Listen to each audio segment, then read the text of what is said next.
In the world today, protecting a country's borders is vital. It is seen as a gateway to the UK. These are the men and women in uniform responsible for safeguarding Ireland's borders. Stopping. Look at me, behind the yellow line. Searching. Have you been stopped at a checkpoint before? We just listened to me. And seizing drugs, arms and illegal goods. If anyone tries to harm me, that dog will tear them to shreds. Saving lives. I'd say about 200 kilometres per hour. And protecting Ireland's inhabitants and millions of visiting tourists. You could have been here 100 times. It doesn't mean that you're guaranteed to get in the 101st time. They police the ports. But you have to make sure there's definitely nobody underneath the vehicle. The airports. Why did you tell me you weren't working? And the roads. These are very badly damaged straps. If you can't drive the truck, shouldn't be on the road. These are the Border Interceptors. Coming up, at Shannon Airport, it looks like no visa, no entry. Will this traveller be sent packing? Just get you to take a seat there. Yeah. He could be from the likes of the Philippines or far-flung corners of the world. A driver refuses to give her true identity. But what has she got to hide? So either you're giving me a false name or... Well, I've no match for that. And Disney arrive in town. And with it comes a security lockdown for Dublin Port. Situated off the Atlantic coastline on the Shannon estuary, Shannon Airport is the gateway to the southwest of Ireland, giving travellers easy access to Limerick, Galway and beyond. It's the third largest of Ireland's airports, with over 1.7 million passengers travelling through it in 2017. Are you golfing? Maybe next time. You take care, sir. The airport's busiest routes are between London, New York and Boston. So you're a fiddle player, sir? No, piper. Oh, you're a piper, yeah? From a security perspective, the airport has a unique and vital relationship with transatlantic flights. We're the first port of call here in Shannon for transatlantic traffic. If they get into difficulty, No, my dear, thank you. they pass that point of no return where they can't turn back from America and they must keep going to the western seaboard, so we're it. So border control here remains tight. People attempting to enter illegally may find themselves in a very bad position. Shannon doesn't have daily return flights to some of the airports preferred by would-be illegal immigrants, with the result that anyone that might arrive here illegally could be looking at up to a week inside a Limerick prison pending a return flight. Oh, yeah? You're with that gang, yeah? Yeah. It's estimated that there are upwards of 26,000 undocumented workers in Ireland. You're okay, girl, you're okay, there's no panic. Many are foreign nationals illegally working in the country, How you doing? having arrived on tourist or limited work visas and then disappearing. Thank you. A non-EU resident has just flown into Shannon Airport and has arrived at Immigration Officer Niall Camp's desk. This is no simple case of stamping and letting him through, though. He's carrying an unusual amount of paperwork, and of much greater significance, he doesn't have a visa. No visa usually means no entry. I tell you, just get you to take a seat there. Here, I'll call you back in 5 minutes. He's told to take a seat and can only wait to find out if he'll be allowed into the country. Talk to you in 5 minutes. Thank you. That man behind me now, that gentleman behind me, he could be from the likes of the Philippines or far-flung corners of the world. We're not too concerned what country he comes from, as long as he is who he says he is. But there's a small bit of paperwork involved with him, so just put him aside, not to delay the queue too much. It'll do. There's only 2 minutes. The entire flight is being processed, and the passenger is still waiting. He'll have to stay put until Officer Camp is ready to see him. How you doing? The passenger is called back to the desk. He's got to hope that the paperwork he's carrying will be enough to allow him into Ireland. How long will you be staying for? Welcome back. Thank you. Now, how are you doing? Yep. Officer Kampf is aware that he has arrived in the country without a visa. And with no visa, there's a very real chance he'll be sending him packing on the next flight home. Have you been here before? Yeah. However, having gone through his paperwork, he's identified as a working international fisherman. And he's carrying a seaman's book. It's a record of his service working at sea and allows him entry into a country without a visa if he's immediately joining a ship's crew. Do you know the name of the ship you're boarding? Valiant. The Arklow Valiant? Yeah. Working on ships all his life. And for him to correctly enter a country with the amount of visas he'd require, it would be an impossibility, or very difficult at least. So what he has is a seaman's book. It's a type of a passport for the high seas. Seaman's book, passport. Thank you very much. Best of luck. With all the paperwork done, he now has 24 hours to join his ship. Garda traffic officers McMahon and Fay are on patrol around Dublin Port, one of the busiest entry points to the Republic of Ireland. Attention. Here's some reason. What are you looking at? Their automatic number plate recognition system has raised a flag, and they head to intercept the car. Yeah, I drive off from a fuel station. When was the warning put on there, Control? The car has driven off from a filling station the night before without paying for goods.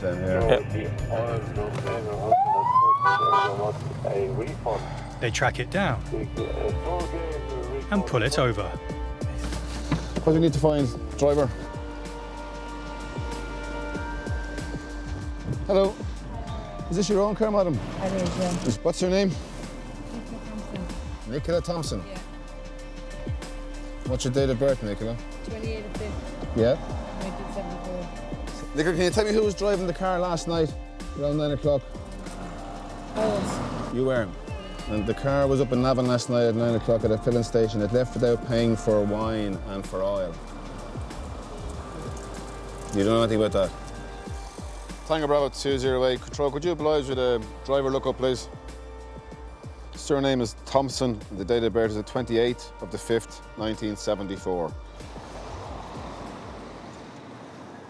Nicola, I'm not getting any match for any driving licence assigned to a Nicola Thompson, the 28th of the 5th, 1974.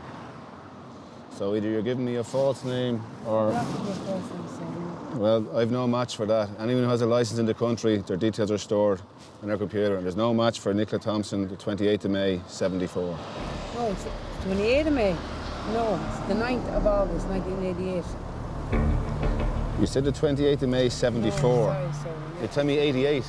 You're not 1988. So start giving me your correct name and address. I'll arrest you and take you to the Garda station, and we'll verify your details there. So give me, pardon me? Noreen. Noreen. Byrs. What's your date of birth, Noreen? 28th of the 5th? 71. One moment, please. Would you mind trying a different name, please, for the driver lookup? Burns, Byrnes, date of birth the 28th of the 5th, 1971. No, this is supposed to be a Noreen, but no match, no match. Having now been given two false names, will the Garda ever find out who the driver really is? While patrolling the major routes outside Dublin, linking the city with the port, airport and the rest of Ireland, police pulled over a truck that was driving erratically and exceeding the speed limit. The vehicle was immediately seized and the driver charged with dangerous driving. But suspecting there is more going on with this truck than meets the eye, the police have now called in Senior Transport Officer Seamus Lynch from the Road Safety Authority to investigate. The driver has to comply with certain rules. They're called the driver's hours regulations. So the driver has to take prescribed breaks, he's got to take prescribed daily rest and weekly rest periods. And he's also restricted to a certain number of driving hours. So the purpose of the tachograph then basically is to keep a record of all them breaks, rest periods and driving times. By manipulating the tachograph, they're disguising all of that, you know? Officer Lynch begins his investigation by printing out the distance travelled data from the tachograph, as well as the recorded engine speed. But the data doesn't add up. Now, when I look at the vehicle speed here, right, it's telling me that the vehicle never moved. That's fine. The guy could have been at rest that day.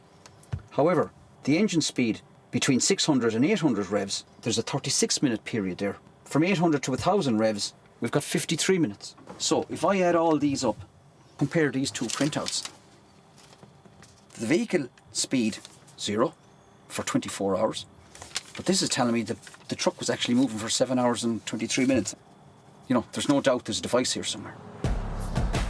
Officer Lynch, suspecting the vehicle's tachograph has been illegally tampered with, decides to take the truck back on the road to test it.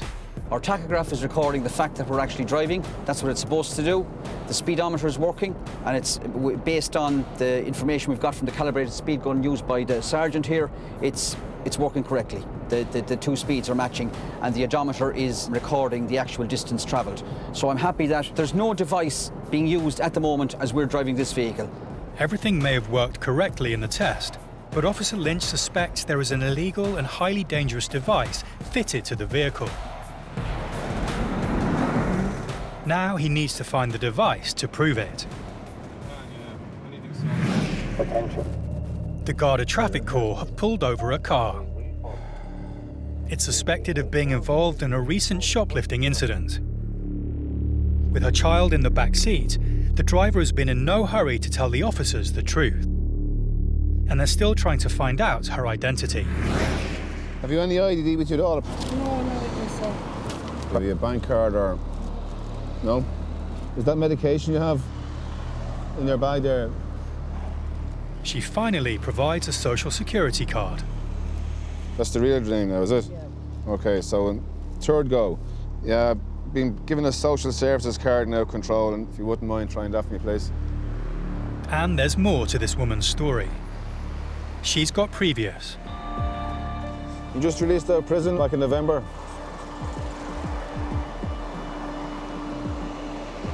What was that for? What was that for? Shoplifting. And 9 o'clock last night, the car was up in Navan, shoplifting wine and... Pardon? Not only has she been inside, but she shouldn't be driving the car at all. She's no licence. She was disqualified for 10 years back in 2003 and didn't get a licence since. You're going to have to get someone to come down. The car's going to be seized under Section 41, OK? You have no licence or no insurance. You can't have insurance with no licence. The woman's desperate. She tries to bargain with the Garda, tipping them off about a drug shipment heading for Dublin. When I say a deal, I mean a deal, and you'll get what the best lot of heroin that ever came into Dublin. It's not who you know, it's what you know. You don't want a load of imaginary heroin, do you? You sure? But they're not biting. The car is being seized. The woman retrieves her child and belongings from the vehicle and leaves on foot. The car's on its way to the pound. Another illegal driver is off the roads, and the officers can move on to the next call.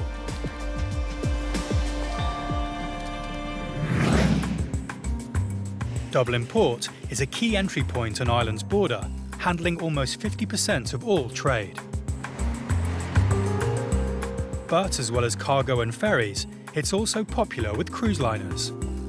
A record 151 cruises were confirmed for the 2018 season, bringing just over 270,000 visitors to Dublin and contributing €50 million to the local economy.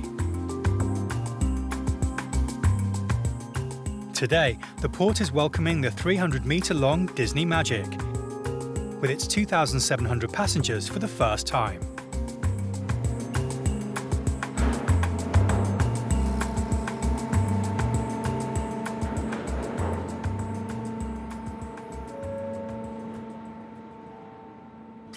With the huge ship comes a massive security operation. Head of Port Security, Tom Kavanagh, is overseeing proceedings. Somebody do an interior, sweep it, and just mirror underneath. The ship want them checked again when they come back in the afternoon. man, yeah. This cruise ship is the Disney Magic, and it's the first time she's been here, and it's a real good thing for us and for the passengers to come to Warren for the first time. Disney is a global brand, and we're really enjoying having them here. There's a great atmosphere. There's an entertainment package put on here by Dublin Port. There's always a high level of security in the mall, but this particular one has come straight from the US. So the level of security afforded to this one is incredible. We're really on our top of our game for this particular one. At the entrance to the port, Security Officer Dermot Weldon is overseeing checkpoint security. Every single vehicle coming in and out of this part of the port has to be authorised, either because they work there or because of the cruise ship's arrival. I have the manifest here, visitors list. So everybody who's going, visiting that ship or going onto that ship has to be checked with ID and their name on this list. If it's not on it, they don't get in. Simple as that. No excuses, no acceptance. For the buses and coaches which have arrived to pick up disembarking passengers, there's extra security checks.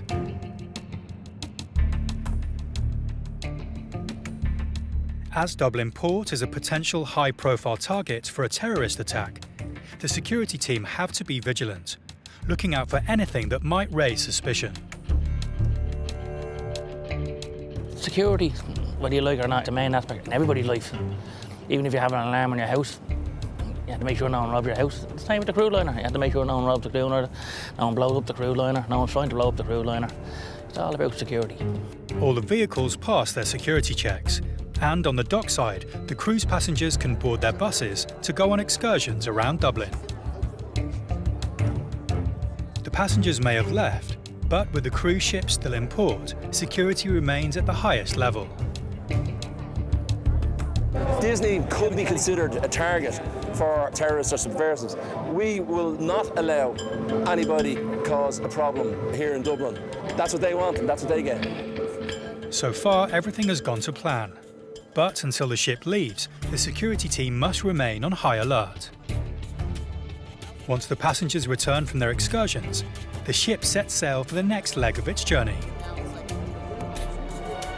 Finally, the security team can relax until the next cruise liner of the season arrives. A speeding truck has been seized by the Garda and its driver arrested for dangerous driving. But there's also a suspicion that the truck has been tampered with to avoid safety regulations. Road Safety Authority Officer Seamus Lynch has checked the truck's data and is certain it's fitted with an illegal device that stops the tachograph working correctly. When I compare these two printouts, the vehicle speed 0, but this is telling me that the truck was actually moving for 7 hours and 23 minutes. Now he needs to prove it. What's probably fitted to this particular vehicle is a canvas manipulation device.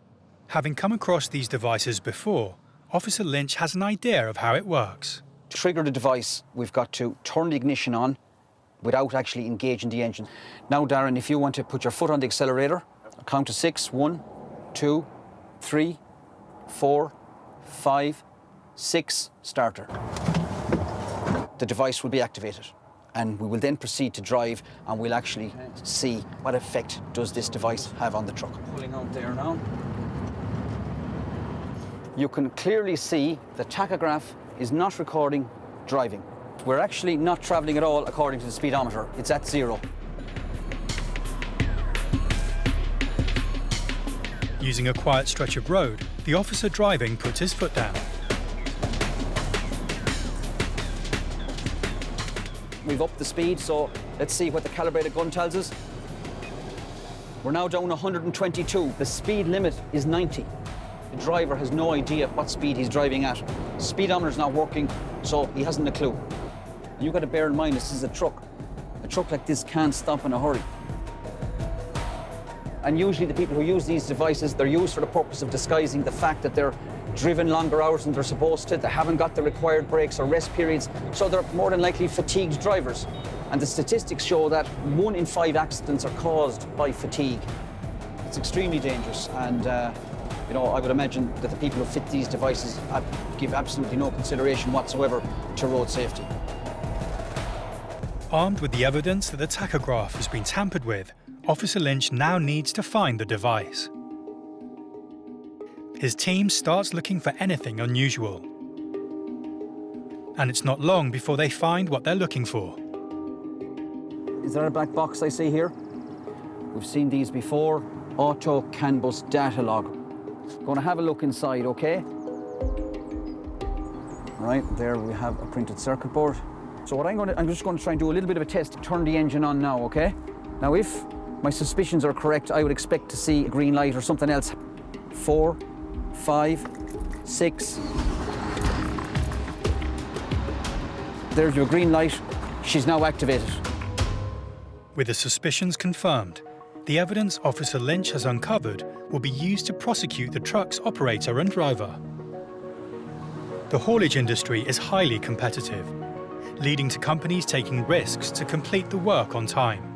But on this occasion, they haven't got away with it. They now face a fine of up to €5,000 and even 6 months in jail.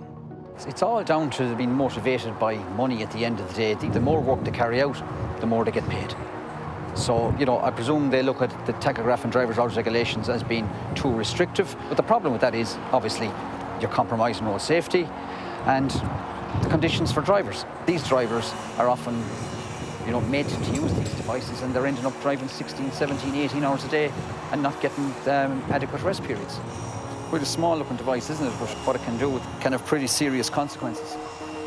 If one was to consciously think of road safety, you wouldn't put in one of these.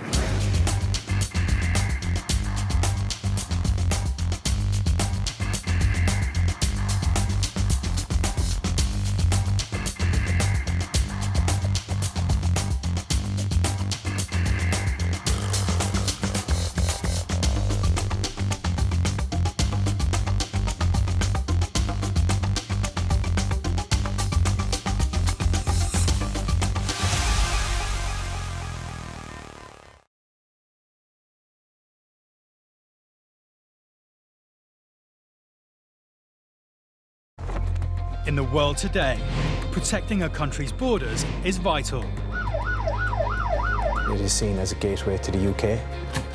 These are the men and women in uniform responsible for safeguarding Ireland's borders. Stopping. Look at me, behind the yellow line. Searching. Have you been stopped at a checkpoint before? We just listened to me. And seizing drugs, arms and illegal goods. If anyone tries to harm me, that dog will tear them to shreds. Saving lives. I'd say about 200 kilometres per hour. And protecting Ireland's inhabitants and millions of visiting tourists. You could have been here 100 times. It doesn't mean that you're guaranteed to get in the 101st time. They police the ports.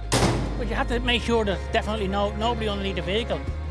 The airports. Why did you tell me you weren't working? And the roads. These are very badly damaged tramps. If you can't drive the truck, shouldn't be on the road. These are the Border Interceptors. Coming up, Dublin Airport's strict immigration rules shock a traveller from down under. How long are you staying? Keeping the borders safe, it's a race through the streets of Dublin to find a wanted car. And a young passenger flying solo. Is this person collecting you? Gives passport control the runaround.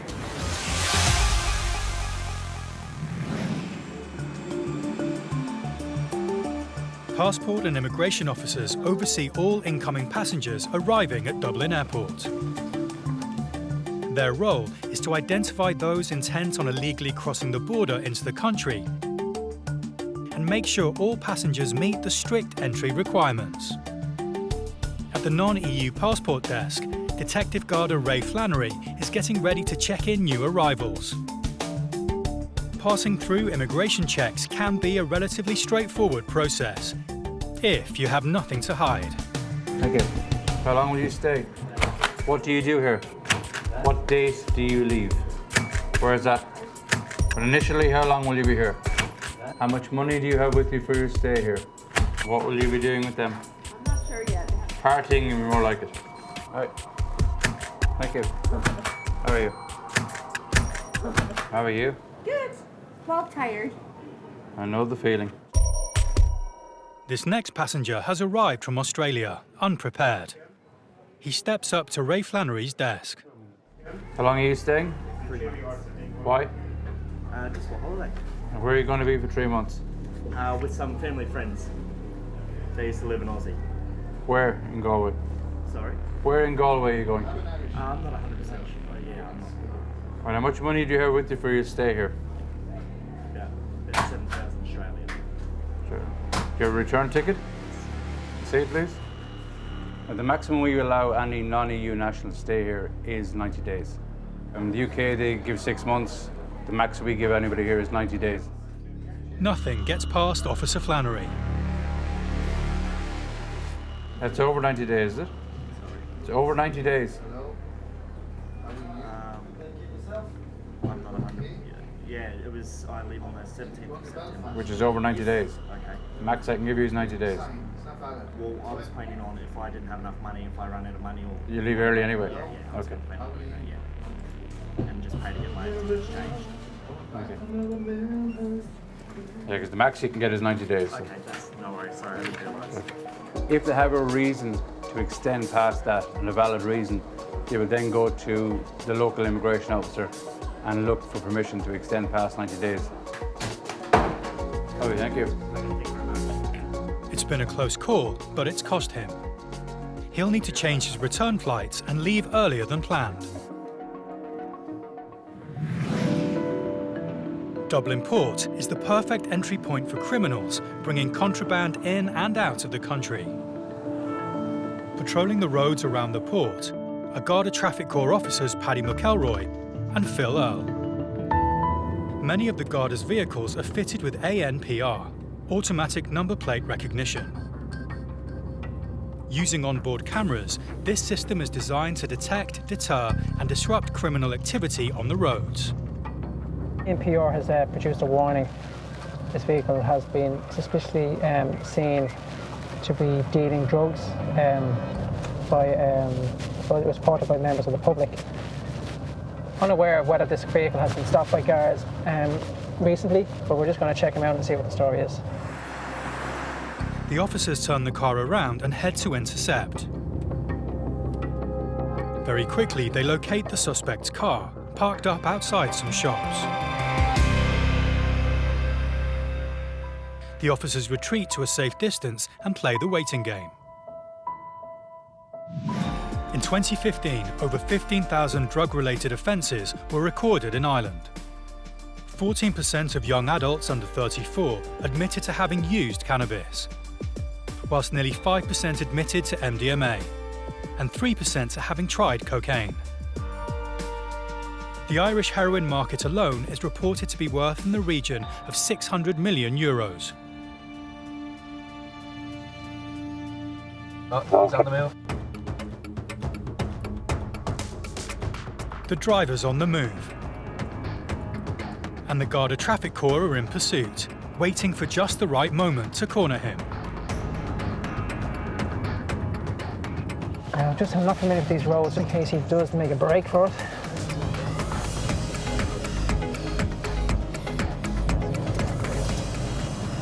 He's going into the garage there now. Have a bit. Show me your hands. Show me your hands. Keep them up. Turn off the engine, please. Thank you. How are you, sir? Grand. Patrick's my name. Guard here, attached to traffic, Dublin Castle. Yeah. Right, can you step out of the car for a second? Okay, how are you? Is this your vehicle? Yeah, this is my vehicle. Do you mind if we have a search? Yeah, we can go ahead. No problem. You agree to a search? Yeah, 100%. No problem. Do you want to empty everything out onto the bonnet that you have in your pockets? You can do it. No. Empty everything in your whatever you have in your pockets. I have nothing in my pocket. You actually scare me when you pull up like this. But there's no need to be scared. We're going to do a brief search of the car. Yeah.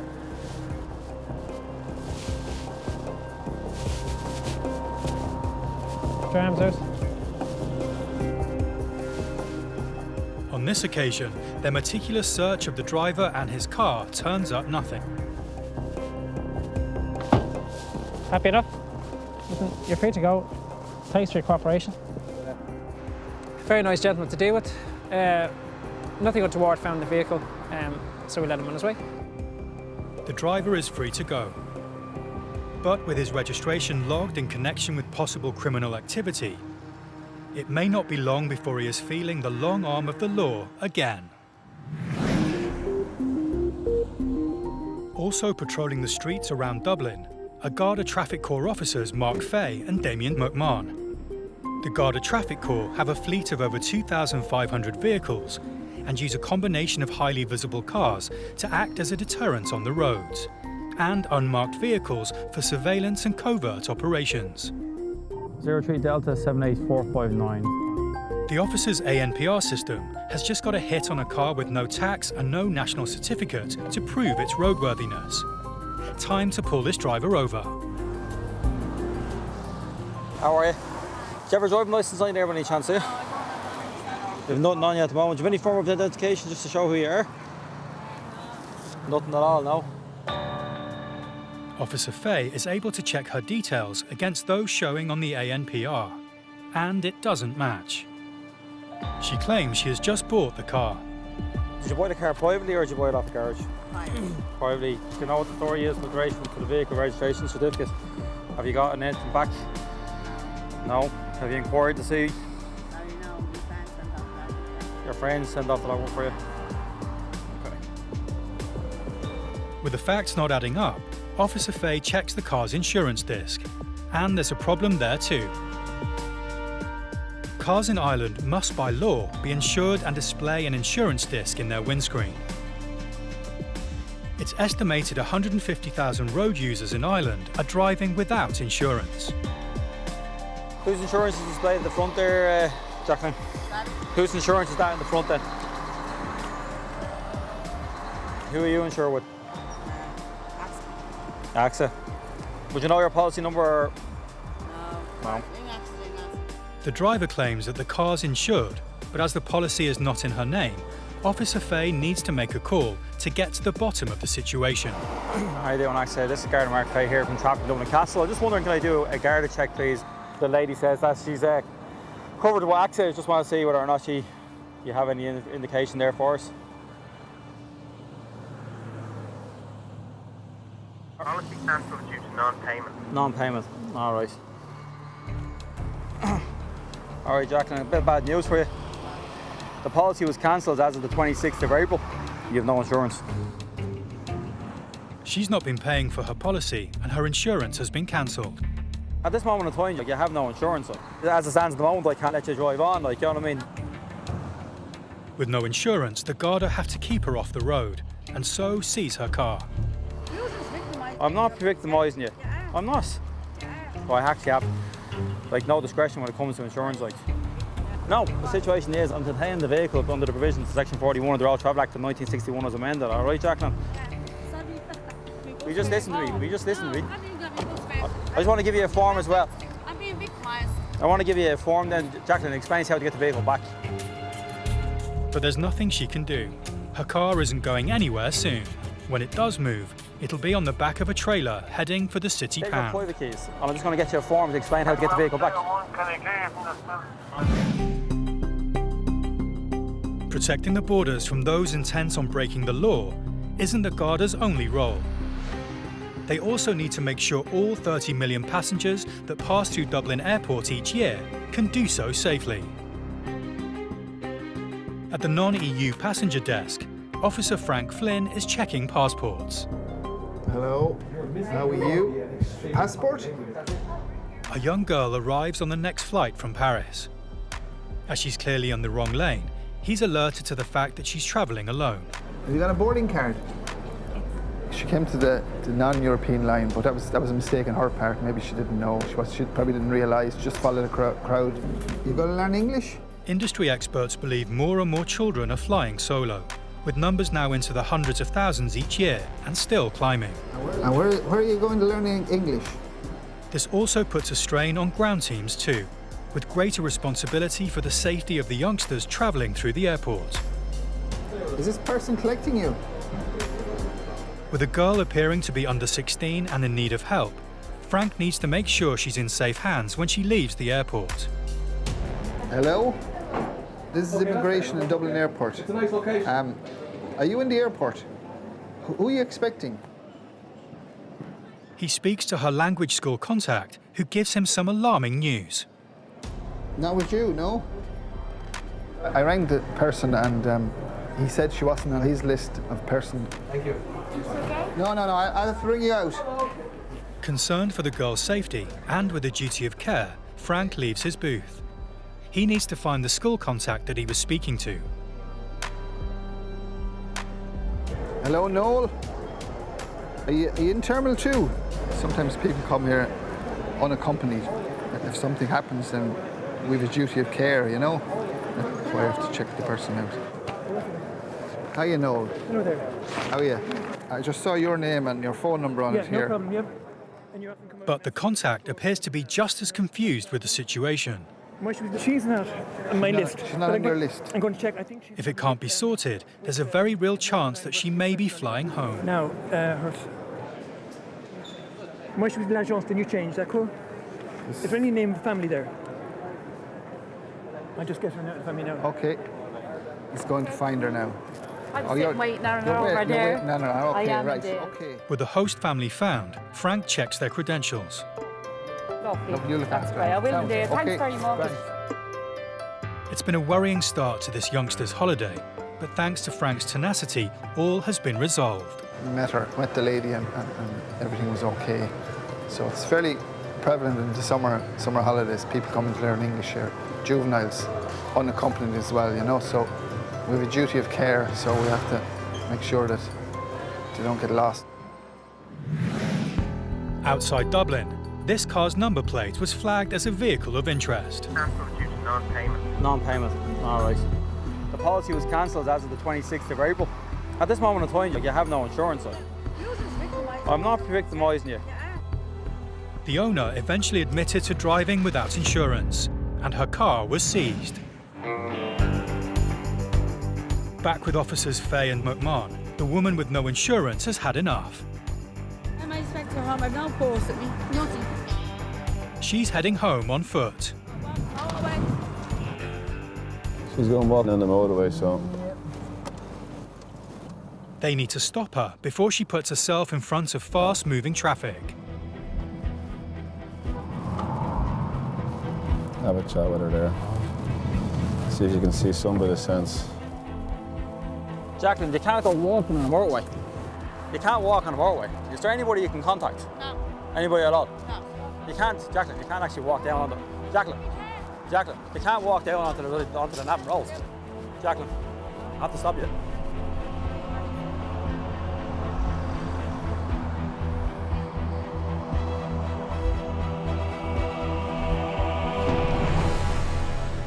You bring it down as far as the lodge there.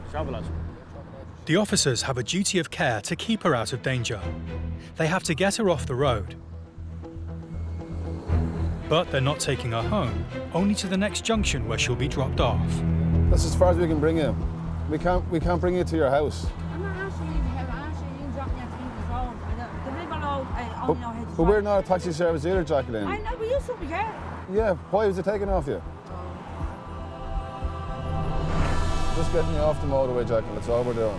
Still a long walk, but no, Just please, look at- please, I beg you. There's please. no begging. Just roundabout, right? No. Please, I beg you, please. That's it, we're Oh, here. Please, I can't walk. I'm just terrified walking down here, English. Look it, we're here. This is as far as we're going, Jacqueline. There.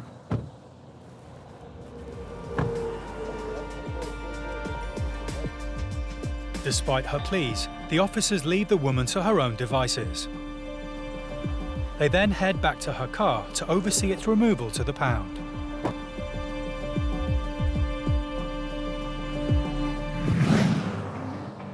In 2017, nearly half of Ireland's fatal road traffic accidents involved heavy goods vehicles.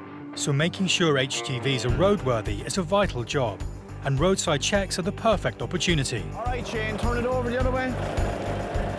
It's the job of the Road Safety Authority working with the police to enforce the rules that keep vehicles safe on Irish roads. Don't have the actual category licence to pull a trailer at all, according to this.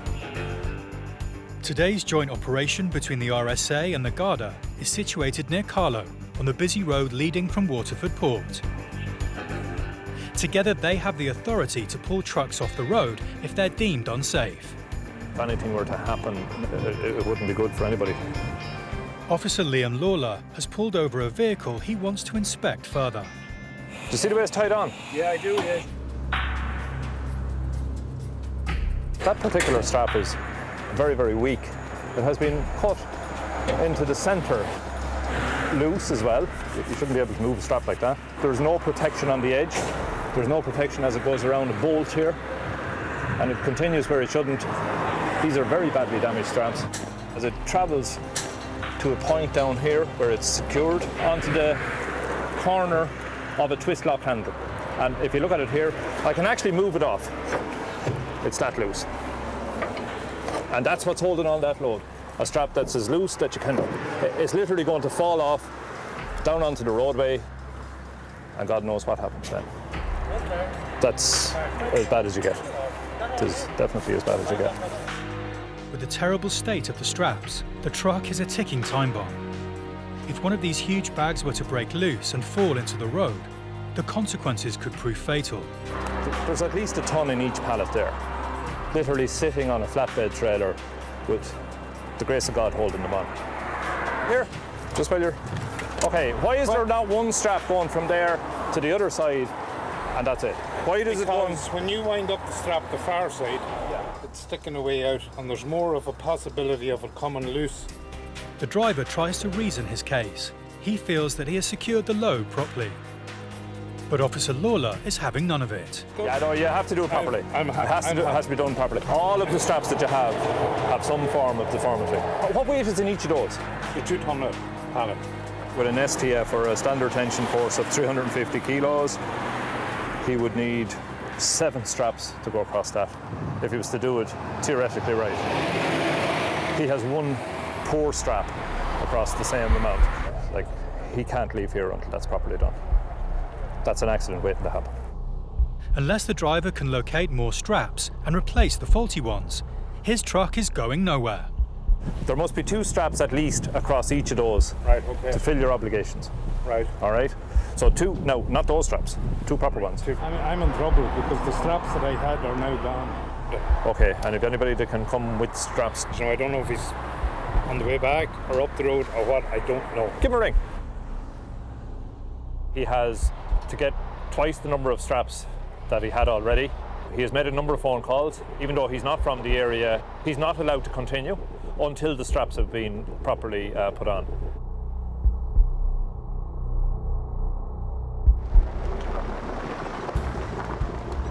He's in luck. The new straps arrive with his colleague, and the pair set about resecuring the load.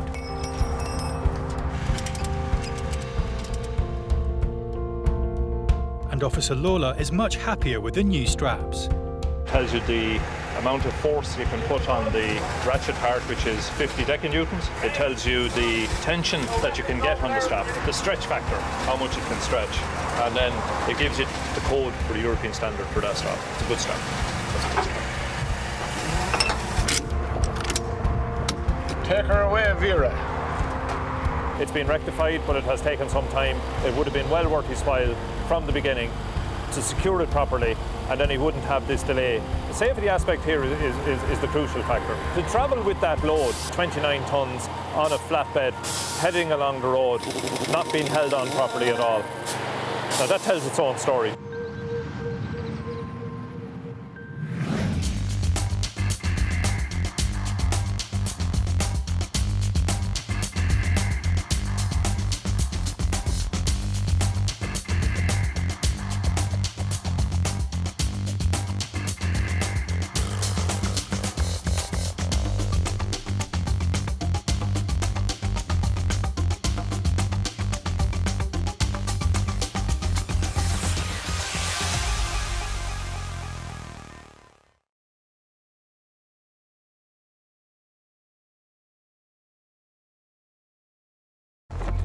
In the world today, protecting a country's borders is vital. It is seen as a gateway to the UK. These are the men and women in uniform responsible for safeguarding Ireland's borders. Stopping. Look at me, behind the yellow line. Searching. Have you been stopped at a checkpoint before? We just listened to me. And seizing drugs, arms and illegal goods. If anyone tries to harm me, that dog will tear them to shreds. saving lives. I'd say about 200 kilometres per hour. And protecting Ireland's inhabitants and millions of visiting tourists. You could have been here 100 times. It doesn't mean that you're guaranteed to get in the 101st time. They police the ports. But you have to make sure there's definitely nobody underneath the vehicle. The airports. Why did you tell me you weren't working? And the roads. These are very badly damaged straps. If you can't drive the truck, shouldn't be on the road. These are the border interceptors.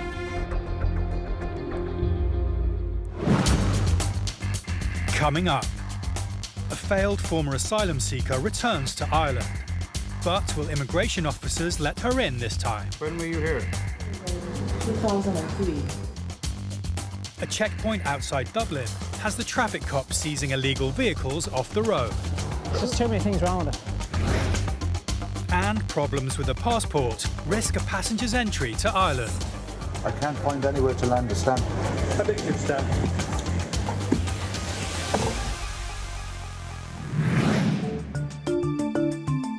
A record nearly 30 million passengers travelled through Dublin Airport in 2017, the majority from Europe, followed by transatlantic flights. But 2017 also saw a record 850,000 passengers arriving at Dublin from other international destinations, including the Middle East and Africa. Chile. Santiago, capital. Okay. With increased international passenger numbers comes an increased risk of people attempting to enter the country illegally. Department of Justice figures show that the Republic of Ireland is facing its highest level of asylum claims for a decade. So it's vital that officers at border control continue to scrutinise passengers to make sure they are entitled to visit or stay in the country. Working at the non-EU passenger booth today is Officer Ray Flannery. The family arrives at his desk, and Officer Flannery begins the process of assessment. Have you been here before? The mother. When were you here? 2003, as an asylum seeker. The woman admits she travelled to Ireland before, in 2003, when she applied for asylum. Her application was refused. Officer Flannery needs to ascertain why she's returned to Ireland, this time with her family, and if she intends to apply for asylum again. And why come back now? Because my daughter has expressed her interest in growing in Ireland so she could grow with the culture. Have you any documents from the Irish government? It appears the couple are not seeking asylum, but have no documents or visas to allow them to enter Ireland. Instead, they reveal important information they believe allows them to enter the country. I know we apply and they give the birth. As their daughter was born in Ireland, she has an Irish birth certificate, which the couple are able to present to Officer Flannery. This immediately changes everything.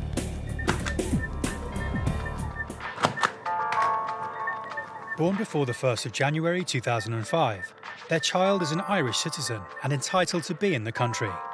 Yeah, stand right back to the wall. And as her legal guardians, her parents are also allowed to enter the country. Officer Flannery processes them. Taking their photo for the immigration database, he grants the family an initial 90-day stay in the country. Now you must go to local police in Ennis within 3 months and they will register you there and extend your time. They have the child's birth cert and Irish passport, so they have proof that the child is Irish and is entitled to be here. Just push. Despite previously being denied asylum, the family are allowed into the country and are making plans. At least my daughter will have the chance of, mixing with, the Irish people, so that when she grows up, she's not left out. Otherwise, if you're an Irish and then you come here and you're a stranger and in your own country, so I'm happy that my visa application went through and I'm finally here in Ireland. I'm really happy. Patrolling the roads outside of Dublin Airport are traffic officers Paddy McElroy and Philip Earle. Stationed on a major route linking Dublin and the rest of the country, the officers have set up a roadside checkpoint to spot-check vehicles and to get those breaking the law off the road. Officer McElroy pulls over his first vehicle. Hi, sir. You know your tax is out of date here? No. You have your mobile phone in your possession as well. So that's two different offences you committed in the space of 2 seconds. All right? Sort it out, will you? Given it's just out of date, on this occasion the officer lets him off with a verbal warning. Tax is only 0418. Obviously he's trying to avoid it. So you can see the first car we stopped. The officers pull over any vehicle that looks suspicious or has been flagged for out-of-date tax. How are you, sir? A few issues there. Did you? Well, pull in there for a second, will you? Just want to have a chat with you. Can you tell me what's the story of the tax? And it's not long before another car is stopped. Right, do you have any proof that you just bought on the 19th of June? Control, I'm just looking for a reg check in Balbriggan if I could, please. While waiting for the registration details to come through, the driver reveals something else about the car that doesn't help his cause. A failed National Car Test certificate.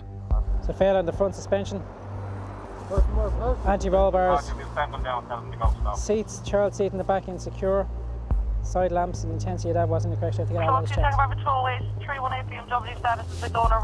checked. The results of a radio check come through, and it only adds to the situation. The driver has lied about the purchase date of the vehicle. He's had plenty of time to ensure the car was road legal. There's only one option for Officer McElroy. All right, Gareth. You have this since the 5th of February, do you? We bought it, sold it, I bought it. You bought it and sold it and bought it again. You know this vehicle's going to be seized when you know, you don't understand that? Yeah? The vehicle's not NCT'd. There's just too many things wrong with it. Under Section 41 of the Road Traffic Act, the vehicle's going to be seized, of which I'm going to give you documentation where you can get it back. With one car seized and a queue of cars waiting, Officer McElroy is straight on to the next vehicle. Right, so your tax is out a year? It's not taxed in the next month. I'm going to be ringing and we're checking. I want you to produce the document and say that you've changed it back into your own name. Yeah, no, that's perfect. Yeah. As her tax is only just expired, the driver has a month to provide evidence she has re-taxed her car. But it's not looking so good for the next driver. What's the story? You've no insurance. You've no insurance. No, I have the insurance, so... With a number of Shannon's flights arriving from non-EU destinations, border control is tight, and all procedures are followed to the letter. A flight has just arrived from Boston, and the immigration officers are performing the checks at passport control. Sometimes, remembering your passport isn't enough. How long will you be here? Entry-only stamps are issued in the Republic of Ireland. They're granted by immigration officers, giving you official permission to enter the country. You're running out of room, ma'am. And having room for a stamp is a requirement. Your passport is full. I can't find anywhere to land a stamp. You can be turned back for that, you know that. It is actually a reason for refusal. I don't know if many people know that or not, but they can be sent back. It's a worrying situation for the passenger. It is actually up to the person who owns the passport to make sure that there's enough room to land a stamp. You might find somewhere where I'd be able to stamp your passport. The husband takes a look.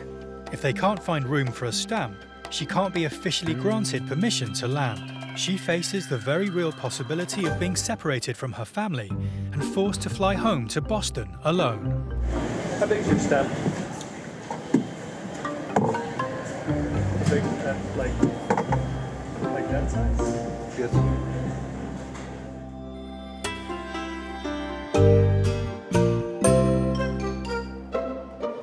I'm going to try and find some corner of your passport to do that. The officer makes his decision. But there are other jurisdictions that wouldn't accept this, you know.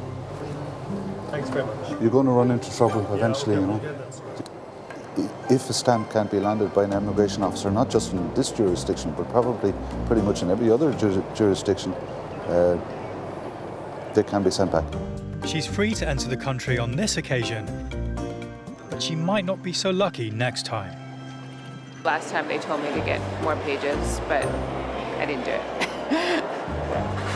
Just time to get a new one. I'd want them smaller stamps for a standard passport. People are travelling a lot more these days, going in and out of countries that don't have visa waiver programs, so I think it'd be probably helpful. He said, oh, you need to get it fixed, so speak to your wife and she'll be out. Operating a roadside checkpoint on the outskirts of Dublin, officers McElroy and Earl are stopping and seizing vehicles that shouldn't be on the road. And having already claimed one car, it's not looking good for another driver, despite her arguments. No insurance. No, I have the insurance. So You're not. putting the insurance. No, this vehicle's being seized now, okay? You're not driving this car further than here. It's very stressful for me. Yeah, well, if I let you drive 2 minutes down the road and you're involved in a crash, you have no insurance. What's that make me look like? No, because I'm only going to park. I know you're only going. You could only be driving into that driveway and still be taking it. You've told me. The problem, if it's live there, we need to pay the money. That's the problem. But you have told me you've no insurance. That's a big offence. Because if you don't want me to lie to you, have the insurance, you can't see it. No. So the vehicle is being No, seized. I know it's seized. So can I get your name? Maybe Yes, of course. I will write my name on this. And you want to make your way down to the motorway and get the taxi home. To get their cars back, the drivers need to produce valid tax and insurance documents. And it needs to be done promptly. If the cars are not claimed after 3 weeks, there's a possibility they will be crushed. Detective Garda Mick Lally is on duty at Dublin Airport, checking passports and helping to safeguard Ireland's borders. The next visitor in line is an American lady who has arrived to work with the charity looking after elderly people. And who are you working for here? Friends of the Elderly. It's a non-profit based in Dublin. Where is it? On 25 Bolton Street. And do you have a date for return home? Yes, August 20th. And are you definitely going that date, yeah? Officer Lally has to ensure that the information she is giving is legitimate. If it doesn't check out, he could put her straight back on a plane to the US. Meanwhile, at Detective Garda Ray Flannery's booth, a young Australian girl has handed over her passport. But Officer Flannery isn't happy. Problem is that you had a refusal in the UK, so that generally creates a problem here. If you've been refused there, you don't generally get permission to come in here. And the only grounds they gave you for refusal was that you didn't have a work permit. Yeah. Would you not have thought to look for one before? Well, I had thought that if I started just training or working there, No. then I could apply for one. No. But no, you All have has to be obtained beforehand. to. Yeah. So they refused you and then they allowed you into for 3 days. With a refusal already on her record, it looks like the girl is going to become one of the 4,000 people turned away at Ireland's borders every year. Meanwhile, Officer Lally checks that all the details of the charity worker are correct and her paperwork is valid for her stay. What did you say is the name of the place? Friends of the You're Elderly. not going to connecting flights. Satisfied that everything is in order, he takes her photo for the immigration database. Now, will you just stand there to get your photograph, please? He explains that he's given her the maximum length of stay that he's allowed to. If she wants to stay longer, she'll have to apply for an extension at the immigration office in Dublin. Now, I've given you till the 30th of August. That's the longest I can give you, so if you decide you want to stay on for a few days, you'll have to go to immigration and tell them, you know. Officer Lally returns her documents and allows her to be on her way. Yeah. Okay. Back at Officer Flannery's booth, though, the young Australian isn't having as much luck. So how many days do you intend coming here for? In total? 2 weeks. 2 weeks. How much money do you have with you for your stay? I have 900 euros. Unprepared and travelling without the correct work permit, he needs to assess whether he thinks she is a risk to Ireland's security. Where are you going to stay here? In Westmeath, Southern Ireland. Westmeath. Okay. Okay, so you're going to stay with him for 2 weeks. Yes. And then? fly to either Dubai, direct from here, or just use that route if Emirates won't let me change. Fly from here to Düsseldorf, then just use that. Okay. Right, I'll allow you 2 weeks. Happy she is telling the truth and has enough funds to support her proposed stay in Ireland, he grants her access for 2 weeks. After that, she will have to leave Ireland and apply for the correct work permits to return. Hopefully the visa will only take up to 3 months maximum. They have already notified us, and then I'll return to the UK to work. At Dublin Port, preparations are being made for the arrival of a massive international cargo ship, the San Fernando Rey. And that includes making sure security is tight. A record 36.4 million tonnes of cargo passed through the port in 2017, including half of Ireland's oil and 80% of its freight. So keeping on top of safety and security is a vitally important job. The San Fernando Rey needs careful attention. At 137 metres long and weighing over 12,000 tonnes, it can only be docked at certain times of the day when the water depth in the port is deep enough.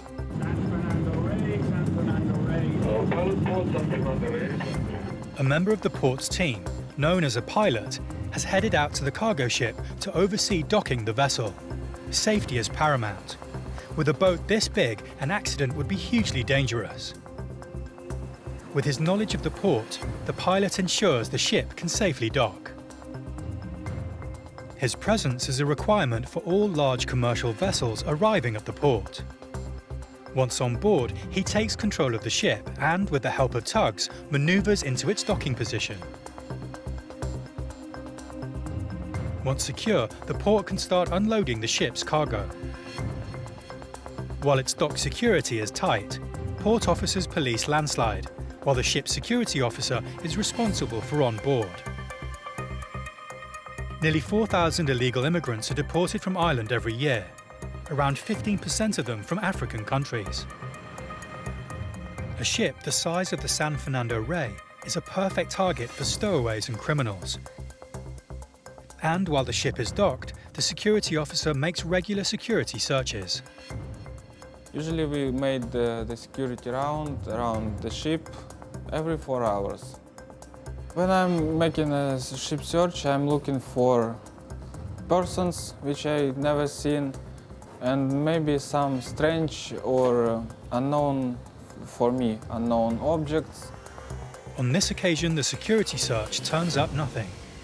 But he'll need to remain vigilant until the ship finally leaves Dublin Port. Roadside checks have become a vital tool in the Road Safety Authority's battle against unroadworthy vehicles. Right, thank you. Bye-bye. Officer Liam Lawler is manning a roadside checkpoint. This trailer is going to need further investigation. You have no number plate, no brake lights, and no right indicator. Yeah, but when I go, it was working, you know what I mean? Are you Polish? Oh, Slovak. Slovak. Being part of the EU, driving on a Slovakian licence is perfectly legal. But breaking Irish traffic laws is not. Okay, you don't have a licence to pull a trailer because this trailer has a maximum authorised mass of 2,700 kilos. You don't have the category here to pull the trailer, which is BE. Yeah, okay. But you don't have that. Yeah, I have. Yeah, this is a car licence. Yeah, but I did this 96. I pay a course for that in Slovakia that I can pull the trailer. It clearly shows here the EB licence or BE, which is the same thing, car and trailer, which you don't have. Yeah, this 96 means that I can pull any trailer to the size of 4.5 ton. But you don't have the actual category licence to pull a trailer at all, according to this. Well, there was a few things. The trailer didn't have proper brakes. There was no number plate, no brake lights, no indicator on the right. But the real issue was the licence. He had a code 96 from Slovakia. Now, I don't understand the codes because obviously if there's 96 codes, he wouldn't remember them. But what it basically said was that he could pull a trailer up to a certain weight, which was 4,250 kilos, without what we would call a trailer licence, which doesn't make sense. This trailer's too heavy for the truck, And Officer Lawler believes the driver hasn't even got the necessary license to pull it. Yeah, I know. That's why I did this license. And your van, I think, is 3,500 kilos, is that right? Yeah. A design weight? Yeah. So it needs... Yeah, but that's why I did the license for pulling the trailer. No, you didn't. Officer Lawler is suspicious. I can prove it. Where did you do your test? In Slovakia. How long are you in Ireland? I'm 15 years. I bought a home caravan and that's why I did this special license. You just went back to Slovakia for the purpose of getting this class on your license? Yeah. And why didn't you do your test here if you're here 15 years? I don't know. Whatever has happened, you still didn't get your category on your license here, BE. You did the test with the trailer? No. In Slovakia, if you want to have a caravan or any trailer, you don't need to do any test. Just extend your license. Without any test? Yeah. It doesn't make sense. He's saying that he didn't do the test, he just did a theory test, and he was able to get this extension on his license to pull a trailer. Now here we have a different system where if you want to pull that size of trailer, you have to do a test. So I need to look into it more. Officer Lawler discusses it further with his colleague from the RSA. They have the power to pull the vehicle off the road if necessary. I'm finished. Just get the trailer fixed. So. This driver will have to get his trailer fixed. The Garda and RSA have his number.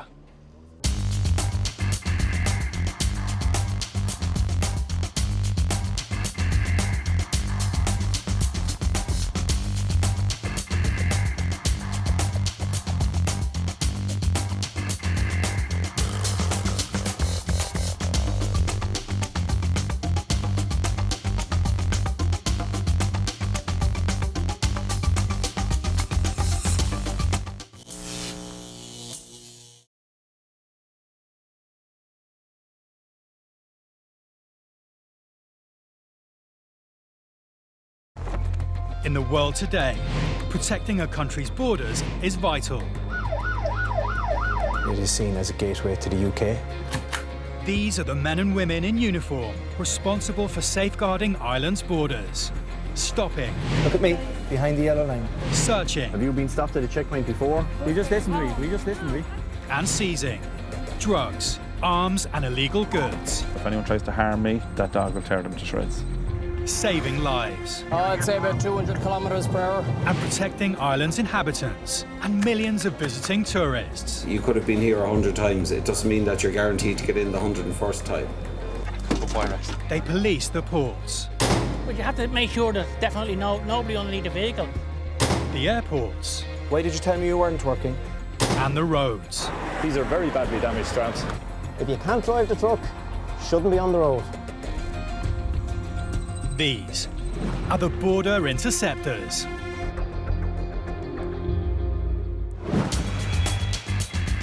Coming up. The Garda Traffic Corps are in hot pursuit of a stolen vehicle. Permission to use Stinger if we get in a safe position, please. Illegal immigrants make a run for it. Can port security catch them before they cross the border? And at Cork Airport, there's an Interpol alert. Sistema Interpol e hit.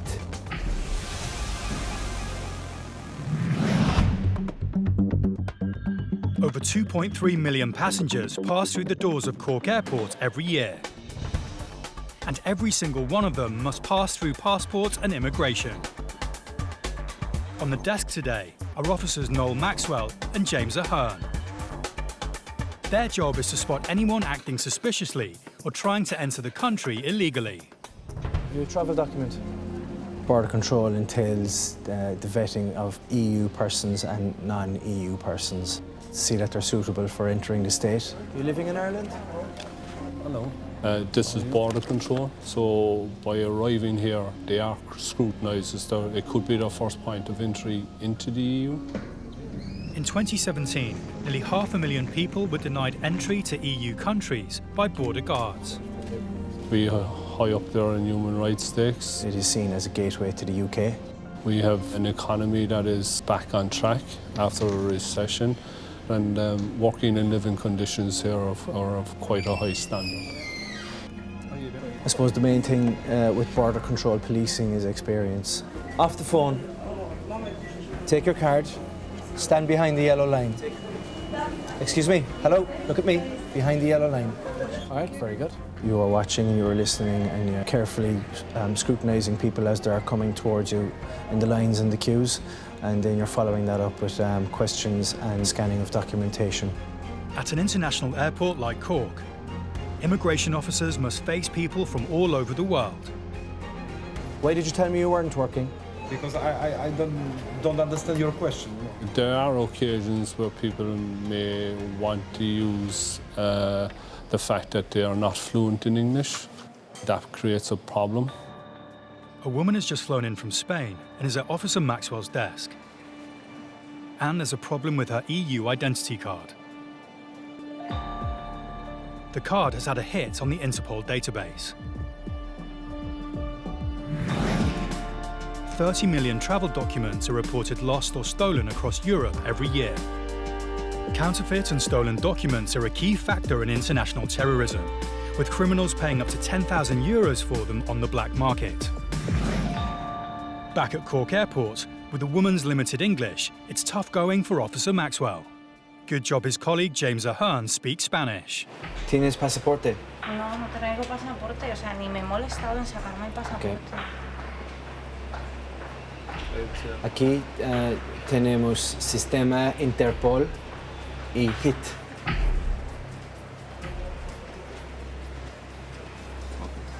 ¿Perdiste esta carta? ¿Que si la perdí? Sí. No, la perdí ¿Seguro? hace tiempo y me la volví a sacar. De hecho, tiene súper poco tiempo. Yeah, she said she lost it for a short while. According to her, she reported her ID card stolen, but has since found it.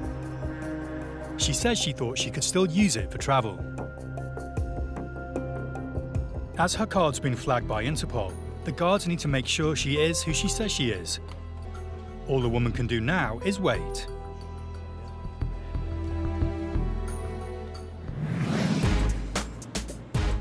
Car crime in Ireland is big business. Using the busy seaport at Dublin, criminals are able to steal cars to order and have them out of the country in a matter of hours. Operation Waste was set up to combat the gangs involved. Since 2015, it's estimated that over €3 million worth of stolen cars have been recovered. Garda traffic officers Damien Duffy and John Caitlin are working to patrol and secure the Irish borders in the never-ending fight against crime. We have a great emphasis on policing the port for a number of reasons. It's a point of entry and exit into the state. We have to keep our eye on people and goods coming and going that shouldn't be. There's an awful lot of very high-spec, very high-value cars being taken. Very often the keys will have been fished outside of the letterbox. That could happen in the early hours of the morning. And by 6 a.m, those cars are in containers, they're on boats, they're on ships, and they're leaving the country for destinations in Africa and Eastern Europe. It's not long before a call comes over the radio. Victory units, approaching clear at the moment, blue Audi A6. It's exactly the type of vehicle that is smuggled across the border overnight. They head to intercept. Control from Tango Bravo 101, permission to use Stinger if we get in a safe position, please. Too many cars. It's too dangerous for the Stinger. No, we've been told not to use it because it's a motorway. There's too many live lanes of traffic, it's not safe. I'd say reverse, chap, because... So the officers lie in wait for the stolen car.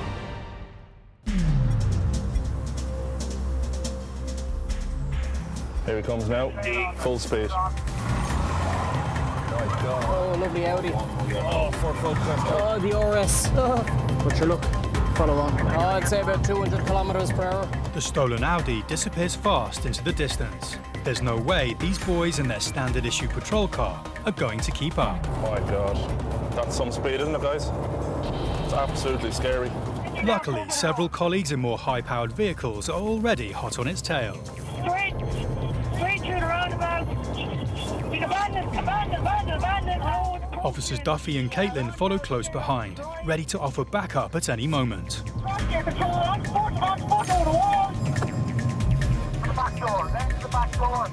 Statement has been taken. Amazing. That is a brilliant result. The vehicle that was being pursued all the way from Laois has just been brought to a conclusion. The driver has been arrested now as well. It turns out that the vehicle in question had been stolen with keys from a house in the Midlands. It's a Audi A6, nice car now. Half it in the wall. He was going, God only knows what speed he was doing, way above any of the capacity of most of the patrol cars in our fleet. The risks are massive. They're absolutely massive. See the two cars here, either side of the marked patrol car in the roundabout? They're the cream of the crop, high-performance pursuit vehicles. If it wasn't for them two, there'd be no conclusion tonight. So we have the vehicle that was stolen, recovered, minor damage, and we have one prisoner in custody, and most importantly, nobody was hurt. So it was a good result. If it wasn't for the Garda Traffic Corps, the stolen Audi would have been across the border and out of the country by morning. Dublin Port covers over 600 acres and handles over 100,000 haulage vehicles a year, making protecting it no mean feat. Activity at the port never stops, and the site is monitored 24 hours a day, 7 days a week by a network of CCTV cameras. In the control room, security officers Dermot Weldon and Paddy Rooney are viewing live feeds from the system. Oh, there, the lad are working there. Control to Alpha 3. They are on the front line in the battle against illegal immigrants who stop at nothing to try and make it across the border.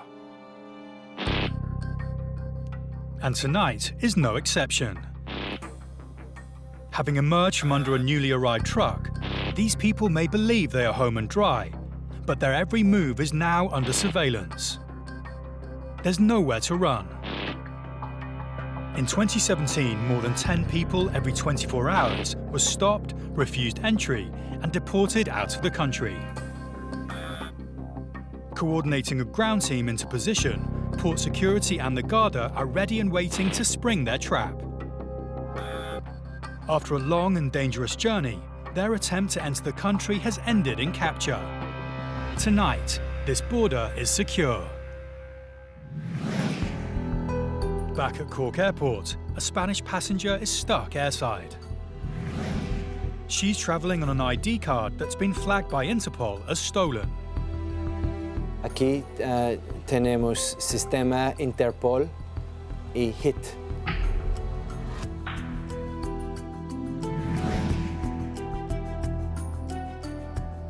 Finally, she's able to produce a Spanish driving license. Now the guards must decide if the woman is who she says she is. It's entirely down to Officer Maxwell to decide if the woman should be allowed to enter Ireland. Okay? Sí, Yeah. todo. He reviews her paperwork and is satisfied. The woman is permitted to enter the country. Okay, this is your driver's license. This is a letter explaining. Right, I don't know your English. Your English college will have to explain. Dentro de 2 meses, sí. Yeah. Tenemos que llevarte tarjeta, ¿ok? El DNI. Sí. I must keep this, okay, because of this. Vale. Bueno, gracias. Gracias. Hasta luego. Hasta luego. She said that she had lost her card and obviously had reported it lost or stolen and then had found it again and now was reusing it. So it comes up as a hit on the system. So we're obliged then to act on that. She had her Spanish driver's license with her, so I was happy with her identity and that, and she's here for a specific reason in the country. So she'll have to go to our embassy and get a new travel document issued. There are approximately 350,000 goods vehicles on the road in Ireland, travelling between the borders and from coastal ports to airports. It's the job of the Road Safety Authority, working with the police to enforce the rules that keep vehicles safe on Irish roads. Brake pad indicator light on as well, like. Okay, I'll take so, the details now. yeah. Today, Garda officer Liam Lawler is part of an RSA checkpoint in Carlow. Officer Lawler has pulled over a truck and is immediately concerned by what he sees. The truck is fully loaded at the moment. Here at the back there's kegs, they're full, quite heavy actually, and there are other products on top of products here on the top, on the pallets. So you have a pallet of goods, then you have other products and other products on top of that again. So you have an unstable load. There's nothing holding this load here. The curtains are purely to keep the weather away from the product. This could be very dangerous if the load was to shift on a bend or on a roundabout or a sudden stop. It wouldn't be right to let him continue knowing that it is not a safe load. Officer Lawler calls the truck owner to voice his concerns. When we open the curtains on this, there are no gates or any form of load securing on it at all. A little bit disappointed that it's like this because, you know, anything can come through the curtains. They're purely a weather curtain, you know. We can't let him continue with the truck the way it is at the moment. Driving with an unsecured load could mean 3 penalty points and a fine of up to €5,000 for the driver. Officer Lawler tells them that unless they can rectify the situation, the truck is going nowhere. It's not long before a van arrives carrying a set of gates for the beer truck. Officer Lawler supervises as they are fitted. And I can tell you now. Why these were not put on before the truck left its depot is anyone's guess. These are the gates that already obviously have been made for. They weren't made in the last hour since we stopped the truck. So they obviously have been made already and just hadn't been fitted. This changes this load completely. Obviously, with these cages, nothing can break free. This time, the driver is sent on his way with just a warning, and a potentially lethal situation has been averted. Had kegs of beer, he had crates of beer, and for one of those kegs to come off and to hit or to damage or to go through the windscreen of a car could have catastrophic effects, really. Car and commercial vehicle smuggling is a major organised crime within Ireland. Knocked-off vehicles are traded on the black market, with cars either used for crime or specific models stolen to order. There's an awful lot of very high-spec, very high-value cars being taken. That could happen in the early hours of the morning. And by 6 a.m, those cars are in containers, they're on boats, they're on ships, and they're leaving the country for destinations in Africa and Eastern Europe. Dublin Port handles around 400,000 shipping containers and trailers each year.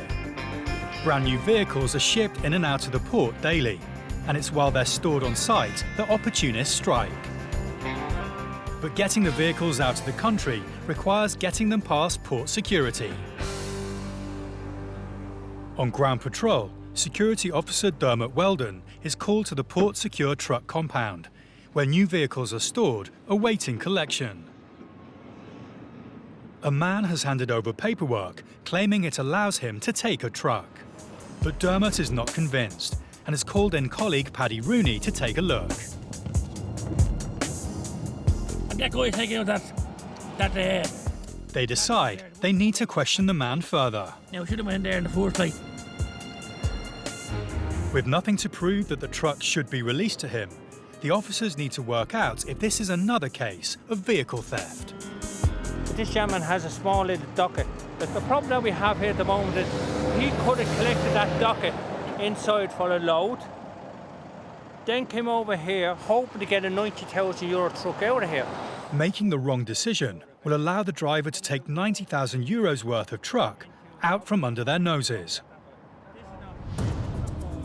He's not collecting a 40-foot unit. He's collecting a brand new crab unit, 90,000 worth. So you come along on Monday morning, man comes down and looking for his cab unit, it's gone. The man still insists he's supposed to be picking up the truck. The gentleman has a parcel that they use for... Paddy radios through to the security office to see if there's anything that might prove the truck can be released. But without the paperwork, it's bad news for the guy. No, it's got to load, especially a new truck. Paddy and Dermot have stuck to their guns. This truck is going nowhere. Dublin's busy port is located 20 minutes drive away from its international airport. These two key destinations require frequent freight deliveries transported between them. HGVs now use Dublin Port Tunnel. At 4.5 kilometres long, it easily connects the two locations, avoiding the city centre and shaving time off their journeys. The trucks are picking up jet fuel from ships docking at the port and transporting it to the airport to refuel planes. Carrying highly explosive loads through underground tunnels requires skilled drivers to drive extremely carefully, as tunnel fires can be catastrophic. Patrolling in and around the tunnel today are Garda traffic officers Philip Earle and Paddy McElroy. Travelling in an unmarked car has its advantages.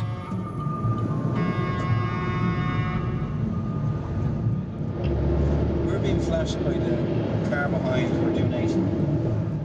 What they're witnessing now is a cause for major alarm. Heading for the airport, this driver appears to be in a hurry.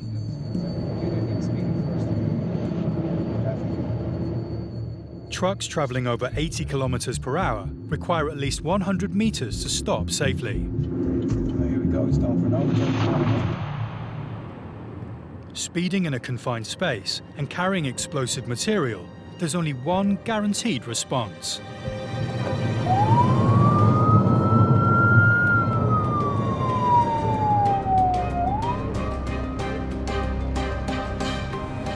This driver has been caught fair and square, and by the one cop he doesn't want to meet. That's some disgraceful driving. I'll introduce myself. My name's Garda Philip Earle. I'm attached to Regional Traffic Base at Dublin Castle on the Commercial Vehicle Unit. So in other words, the man who does the trucks. So we can stop all that carry on now. If you can't drive the truck, shouldn't be on the road. I'm well able to drive the truck. Well, that's not what I'm after seeing back there. I'm after seeing you within 10 feet of a vehicle, flashing your lights. You're aware what happens when you crash one of those in a tunnel? Very much so. And that's the way we drive. Well, I'm standing on the brakes. I'm actually standing on the brakes. So you're telling me you can't control the vehicle? Oh, we can control, that's how we... Well, it didn't look like it. If this is the excuse you're telling me. We could have been an old lady driving in front of him, or a vulnerable road user, where they could have panicked in that sort of situation, where they see a large truck coming up behind them. They could either change lanes, cause another vehicle to brake unnecessarily, or there's any sort of different scenarios that can unfold as part of an aggressive driver like this. He's basically saying that he couldn't slow down the truck enough. I mean, it's incredible stuff to be saying. A professional driver with all the driver licenses, he's carrying fuel destined for Dublin Airport, and he's driving in that manner. Exasperated by his explanation, it's within the cop's power to take the vehicle off the road. I'm going to give you a ticket for driving without due care and attention. It is penalty points and it is a fine. If that was some poor tourist there thinking there's something wrong with my car, I better stop, this man wants to talk to me. We'll be looking at ambulances now, if we're lucky. I'll leave you to it, sir. Take care. He's got off lightly, but there's a final sting in the tail. He's a registered driving instructor. You couldn't make that up. The officers can take comfort that a potential disaster has been averted.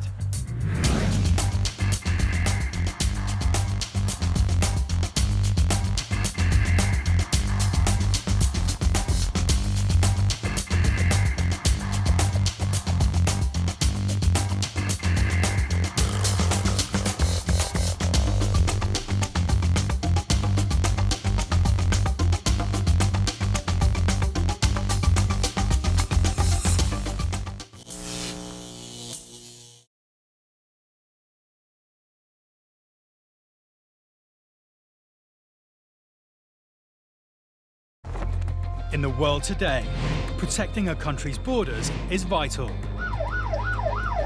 It is seen as a gateway to the UK.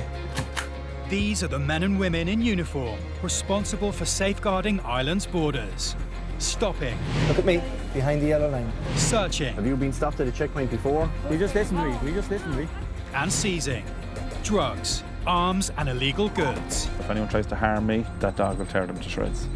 saving lives. I'd say about 200 kilometres per hour. And protecting Ireland's inhabitants and millions of visiting tourists. You could have been here 100 times. It doesn't mean that you're guaranteed to get in the 101st time. They police the ports. But you have to make sure that definitely nobody underneath the vehicle. The airports. Why did you tell me you weren't working? And the roads. These are very badly damaged straps. If you can't drive the truck, shouldn't be on the road. These are the border interceptors.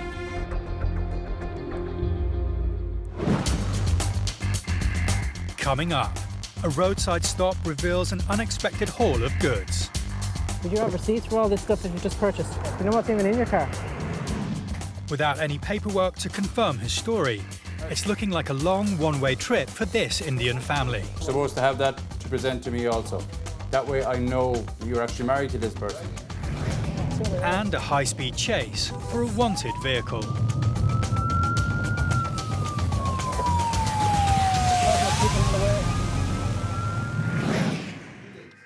At Dublin Airport, Immigration Officer Ray Flannery is on the non-EU desk.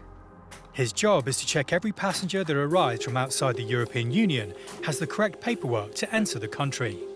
An Indian man has approached the desk with his young daughter. The man has a visa to enter Ireland, but Officer Flannery is doing a final check before letting the man and his daughter into the country. You're coming here first time to join your spouse. Do you have her details? Her details? Yes? She's working as a... I need her details. I have no idea who she is. You have to provide details to me. I don't have anything now. Well, how do I know you're coming to them? You should have her GNIB number, address. Without any paperwork, Officer Flannery can't confirm the man's story. The man desperately searches his phone for information, but at the moment it's not looking good for him and his daughter. You should have a letter of invitation. That way I will know who you're coming to. The man hands over his phone with what he says is a photo of his wife's immigration permit. You're supposed to have all this printed. I have no idea who you're coming to. It's common sense. But his lack of any physical paperwork is a problem. Like do you have a marriage cert? Marriage cert? Where? Marriage certificate I have in my... You're supposed to have that to present to me also. That way I know you're actually married to this person.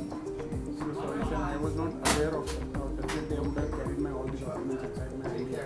I have all the documents in my marriage certificate, birth certificate. You should have them with me, because if I refuse you permission to come in, they're no good to you. You need to have all that now. It's not looking good for the man. If he can't convince Officer Flannery his story checks out, he may not be let into the country. Like that photograph could be of anybody. I have no proof. What's her name? My name is Prince Ali. No, what's her name? Simple Elizabeth Jones. Any idea where she lives, her address? She lives in Rosehill. Right. Where is she working? She's working for Mountain Residential. Officer Flannery continues to quiz him. Is that her? Yes.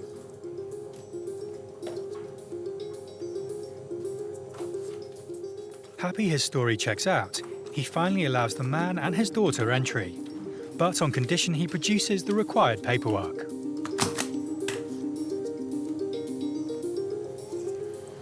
Well, you must go to the local police in Mooncoin or Kilkenny, wherever your wife registered. With her, bring all your documents, marriage, everything, okay, within 3 months. Yes, sure. Thank you so much, sir. Okay. Generally, people will have documentation, but unfortunately, a lot of the time, this documentation is presented to a relevant embassy in order to get a visa. And if we get to get a second copy to show us here, they presume once they have the visa, then everything's okay, they can just come in. But we will do a double check just to make sure they are who they say they are and coming to join who they say they're coming to join. Today, patrolling the roads around Dublin, including major access routes to the airport and the port, are Garda traffic officers Paddy McElroy and Mark Fay. In their unmarked car, they're keeping a low profile but expert eye out for any suspicious activity. And it's not long before they pulled over a vehicle that's pinged up on their ANPR system. It's suspected that it's involved in crime, yeah. So you're in shopping? Officer McElroy's suspicions are immediately aroused by the car's very full boot. Would you have receipts for all this stuff that you just purchased? What? No, we didn't just purchase now, it's in the car, wait. Like all this stuff here, when was all this stuff bought? It's in the car, I couldn't tell you. We're 3 years homeless, so we're going around everywhere. But all that stuff looks relatively new, if you don't mind me asking. No, because we're getting a house probably this week or next week. The woman's vague and evasive answers aren't helping her case. Basically, at this moment of time, the woman can't account for some of the stuff that she has in the boot in terms of providing documentary evidence of purchase. If it's the case whereby the items are stolen, she could be prosecuted for theft if found to be that, or if it's the case whereby she is handling stolen property as equally as, if not more, of an offence. Over €500 million worth of stock is stolen every year from retailers in Ireland, some of it immediately heading out of the country. Where are those clothes from? Gun stores. Gun stores. Right, I'm going to take that bag out for a second, okay? I want to have a look at that for a second. You're saying your mother purchased this book, right? It turns out officers Fay and McElroy have every reason to suspect this woman. She's already known to the Garda as actively being involved with stolen goods, and the contents of her boot look highly suspicious. When did you buy that? We bought that. Come on, Kathleen. You'd know. You hold it and you put it in your car if you like so. I don't want to put it in my car. If you purchase this, I don't want to take it. Why would I want to take it if you purchased it? It turns out this car is full of new household items. The Hoover. When did you buy that? The Ashbourne Market. How much you pay for it? The George Foreman in the back. You're not backing up these purchases with receipts to say you own it. There's all new stuff in it. What's in behind this seat? What's in underneath there? Do you know what's even in your car? You've got loads of new items in your car. You've no bags in them, you've no receipts in them. You can't tell me exactly where you bought them. Unhappy with the woman's inability to provide proof of purchase, Officer McElroy finally decides he has no other course of action. Tell you what I'm going to do. I'm going to take the Hoover, the George Foreman, the drone. I'm going to leave all the smaller bits. I Take the kettle. can take the shoes out of River Island, and you're going to prove to me that you purchased them. Can you do that for me?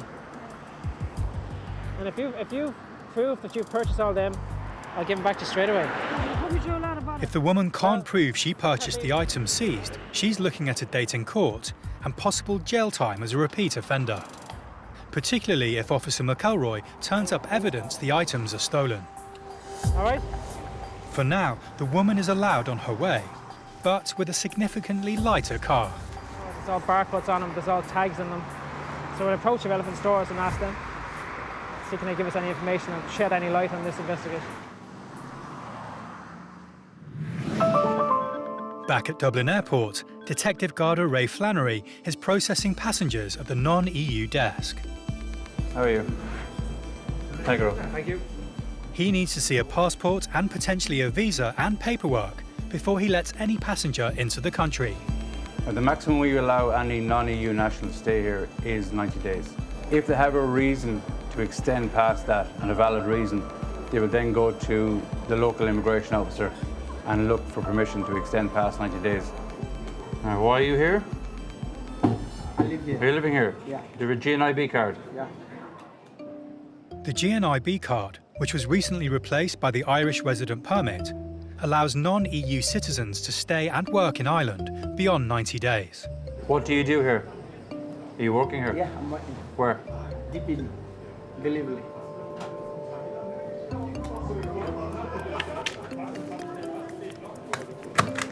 Lovely. Thank you. The next passenger at Officer Flannery's booth is also looking to stay in Ireland beyond 90 days. Now, how long will you stay here? That's 3 years. 3 years now. You're living here? Yeah. GNIB card. The woman struggles to find her immigration card to prove she should be allowed back into the country. And when she does, there's an issue.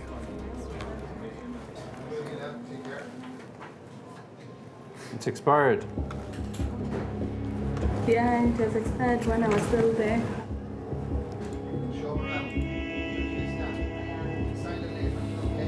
I have to change it, and again I have to change my surname because I'm married here. You got married when? 2 weeks ago. But my husband flew back. He flew back. Yeah, he flew back. Why?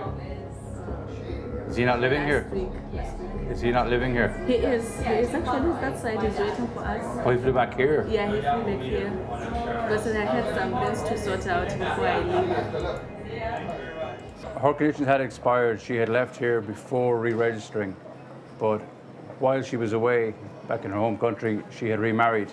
And who's Moses? Moses is my ex-husband. Ex-husband? Yeah. So she's now coming in to re-register. She's a child here as well with her. So she was given 90 days to go back and re-register. People re-register every single year, so we know exactly what people are doing. The system has to be updated constantly. Happy her story checks out, Officer Flannery allows the woman entry. Now, you must go and re-register within 3 months. You need to bring your new marriage cert and all your details again back to the office in City Centre. Okay. Where you're, yeah, Berkeley, yeah. We hold on to this card because it's expired, okay? You're holding it? Yeah, once it's expired, we hold on to it. Okay. So what if maybe I'm gonna need it? You won't, it's expired, so it's no good. Okay. So you can tell them in Berkeley that it's been retained here, Okay. if they ask. It will cost the woman €300 to re-register, but she'll then be allowed to stay in Ireland for another 12 months.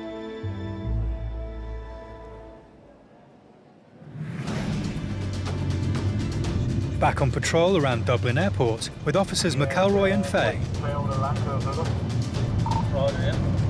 They don't get far before they're called into action. Just a warning for suspicious vehicle. Hitting the blues and twos, the officers race to the nearby location of the suspicious vehicle.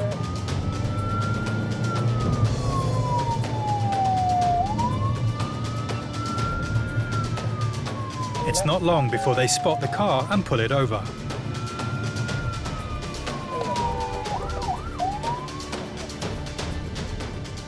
Officer Fay now needs to find out if everything is above board with this vehicle and its driver. I'm just having a gander at the car. Just having a look to see. And it's your brother's vehicle, is it? Yeah. Do you have the insurance cert with you, or just the documentation this man? No, but I just produced it last Oh, did you? Yeah. All right, if you produce it, well then I won't make another producer off you, like, you know what I mean? In fairness. Well, obviously it would be.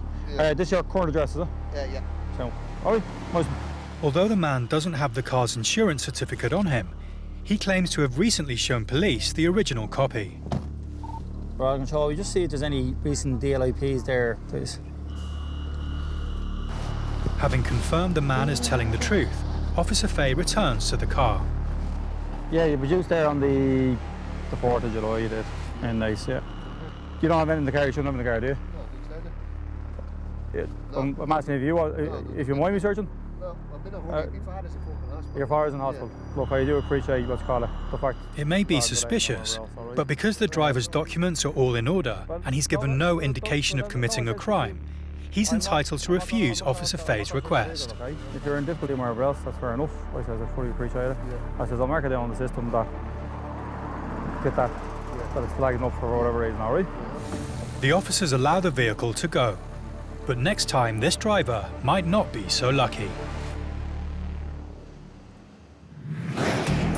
In Granard, County Longford, road safety investigator Jim Fleming, working with the police, has set up a checkpoint on a main road running to the border with Northern Ireland. With Ireland exporting around €340 million worth of forestry products every year, cross-border wood trucking is big business. How are you getting on? Today, Jim and his team are doing spot checks to make sure these trucks and their drivers are following safety and security regulations. Do you mind having a look at your tacho, please? The tachograph will tell Jim details of how fast, how far, and how long the vehicle has been driven. While the data downloads, He takes a look at the driver's card, which keeps a record of the specific driver's data. A commercial driver is allowed to do a maximum of 90 hours in any 2-week period, and a maximum of 10 hours in any 1 day. Drivers face a fine of €5,000 for breaking the rules. The data on the card makes for shocking viewing for Jim. The driver card in this case is showing that back at the beginning of May, he was working for a period of 102 hours. Well, obviously, you can't be working for 4 days. If you were to be working for 102 hours and 7 minutes without a break, that would be quite serious. But in this case, it's just the card is in the machine and the machine thinks he's working. It's clearly not correct. You were off there last week, right? Or from the first. Your taco was at other work for 4 days. When you eject the card, then it closes off your mileage reading, your odometer readings then for that day. Probably the best practice is to eject it and put it back in again, you know.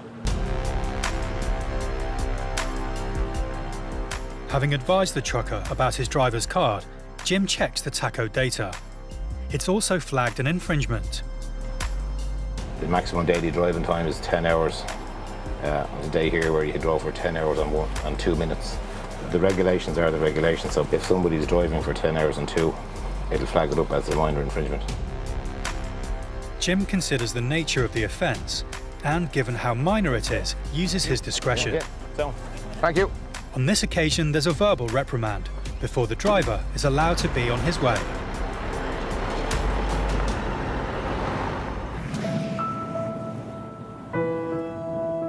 There are approximately 350,000 goods vehicles on the road in Ireland, travelling between borders and from coastal ports to airports.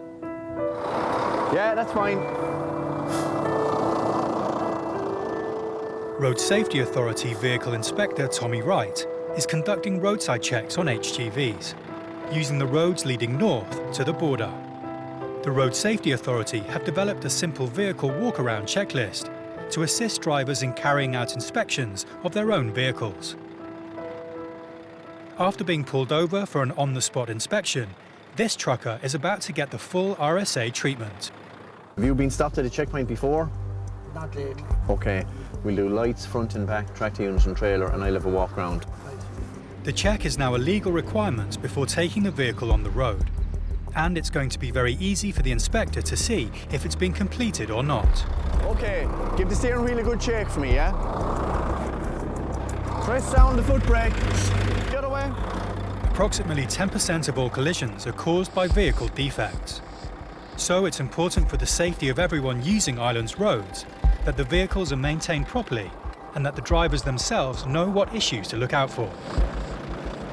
That's the steering column coming down that the driver has the steering wheel, and if you look down there, it's the steering box, and it's power assisted, like, so it's filled with fluid. A lot of the time the top seal gives problems and it leaks.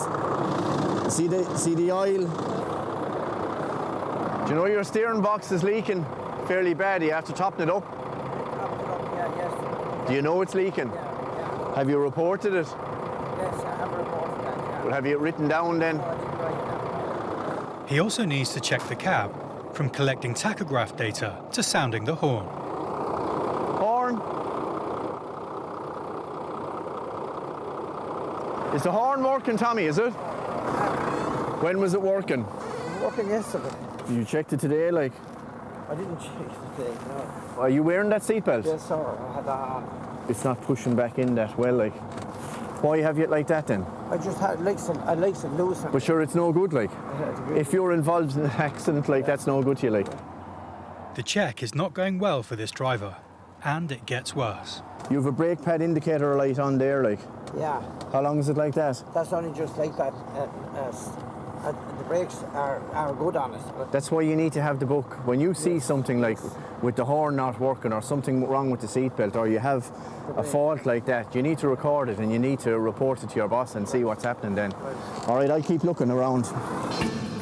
Safety Inspector Wright now takes a look at the truck's tyres, an area where defects have been found to be a major factor in accidents. I'm looking at the tyre, it's on the limits, like. But it's up at the minute, like, so I'll check to see it's probably empty, like, and see where he's going in that thing. Having completed all 22 individual checks, Inspector Wright shares the results with the police officer on duty with him, Garda Liam Lawler. Yeah. Seatbelt not working. Yeah. Brake pad indicator. They have the power to pull the vehicle off the road and impound it, should it not reach the necessary level of roadworthiness. You know the way you'd have the circle of the dashed wheel? Have any indication of which brake? No, there's nothing on that, like. And the lift axle. Safety Inspector Wright and Garda Lawler go through the list of faults as they decide how they need to proceed. The other side, he's amber on both then for tacho and for roadworthiness. Yeah. All right, Tom, so you need to get that seatbelt sorted so that it's retracting properly. It's important that you sort out what the issue is in relation to the brake pad indicator. Get that sorted before you bring it on the road again. She's emptied the trailer, I presume, yeah? So you need to get that tyre sorted as well before you put a load on it. So you're given the chance to go and get stuff done rather than having someone to come out and do the stuff here for you. So that's fair enough, isn't it? That's fair enough. Okay, good man. This driver's been lucky. He's able to continue with his journey. He's going on his way with a warning and a list of jobs to complete. And he has 10 days to do it. Is that okay? Good man. Thanks, Tom.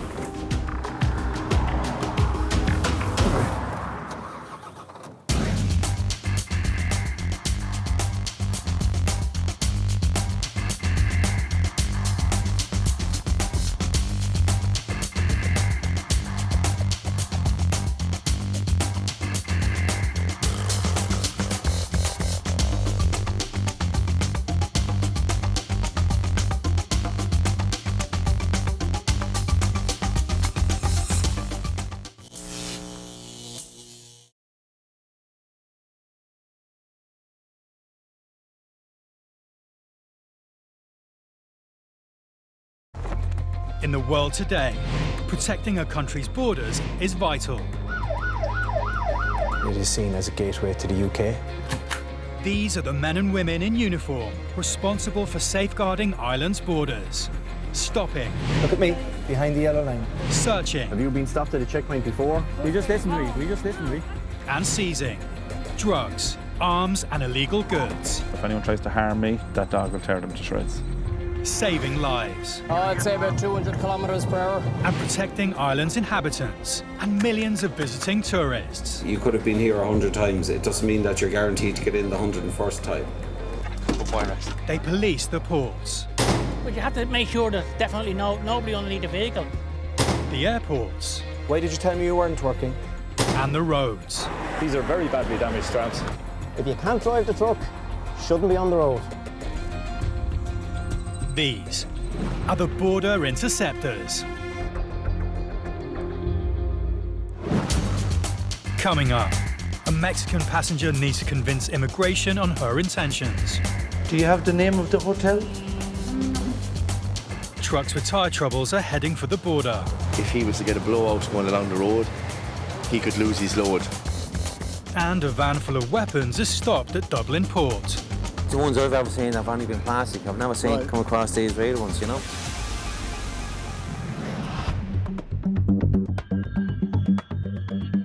Dublin Airport is Ireland's busiest entry point for passengers flying to the country. 4,000 people are refused leave to land in Ireland every year, 10% of whom come from South America. A young Mexican lady has just landed and has arrived at Officer Danny O'Connell's desk. Hello, how are you? Fine. And how long are you staying with us? 5 days. 5 days. And then I go to Prague with my brother. To Prague. Very good. So why are you here? Tourism. Tourism. Very good. First time in Ireland? Yeah, the first one. How much money do you have for your stay? How much money? Yeah. I have around 400 euros. 400 euros. Officer O'Connell needs to determine if she qualifies as a visitor. As part of their profiling process, customs officers want to know that travellers have enough money with them to meet their basic needs. If he's not satisfied, she may not be granted permission to enter the country. Where will you stay? In a hotel with my two brothers. Your two brothers, are they here? No, No. they are waiting for me. Very good. In Dublin. And is the hotel paid for? Paid for already? By you or by your brothers? Brothers. Do you have the name of the hotel? He wants to be sure that she is telling the truth about her reasons for being in Ireland. So he's at the hotel already? Can you give me his contact number? Yeah. Please. I can call him. Yeah, please. He needs to ensure that she doesn't become one of the many who disappear every year, seeking access to the UK and Europe via the back door of Ireland.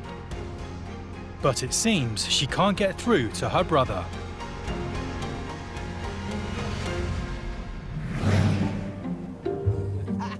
Today, Road Safety Authority Inspector Tommy Wright is roadside. We're down in Waterford Port. We're going to be stopping stuff on the way in to carry out inspections.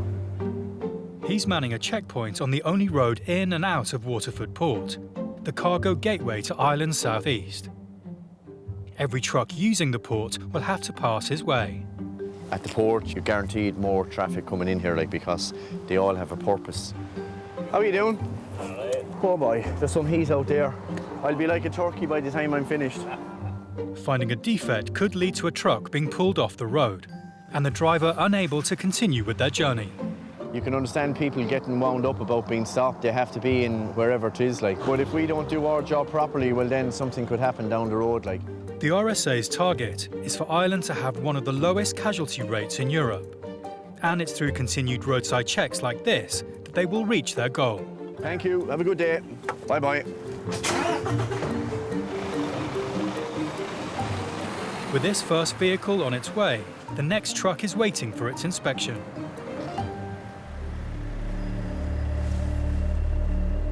Each driver is required by law to perform a walk-around check every day to make sure the vehicle is in good working order. These inspections are a simple way to make sure this procedure is taking place. He should have done a walk-around check today. He should have seen that the tyre was like that, and it should have been changed. It's unsafe, it's dangerous. If he was to get a blowout going along the road, he could lose his load, and that could be thrown all over the place. So that's how bad it is, Every year, the RSA inspects thousands of trucks and buses at the roadside to check if they're compliant. In 2016, over 15,000 vehicles were checked, with 43% of them found to have at least one defect. Tyres that weren't roadworthy and often incredibly dangerous was the most common issue found. My colleague is after speaking to the guard, so what he's going to be allowed to do, because here isn't a place that you can change a tyre easily, he's going to be allowed to go down to the port. A tyre man will have to come change the tyre before he's allowed to go any further. He's only a couple of 100 yards away from the port, so the guard is happy enough to leave him go down as far as there, and it'll be sorted in before he goes back on the road. But it shouldn't have been like that in the first place. He shouldn't have picked up a load of timber with a tyre that's as bad as that.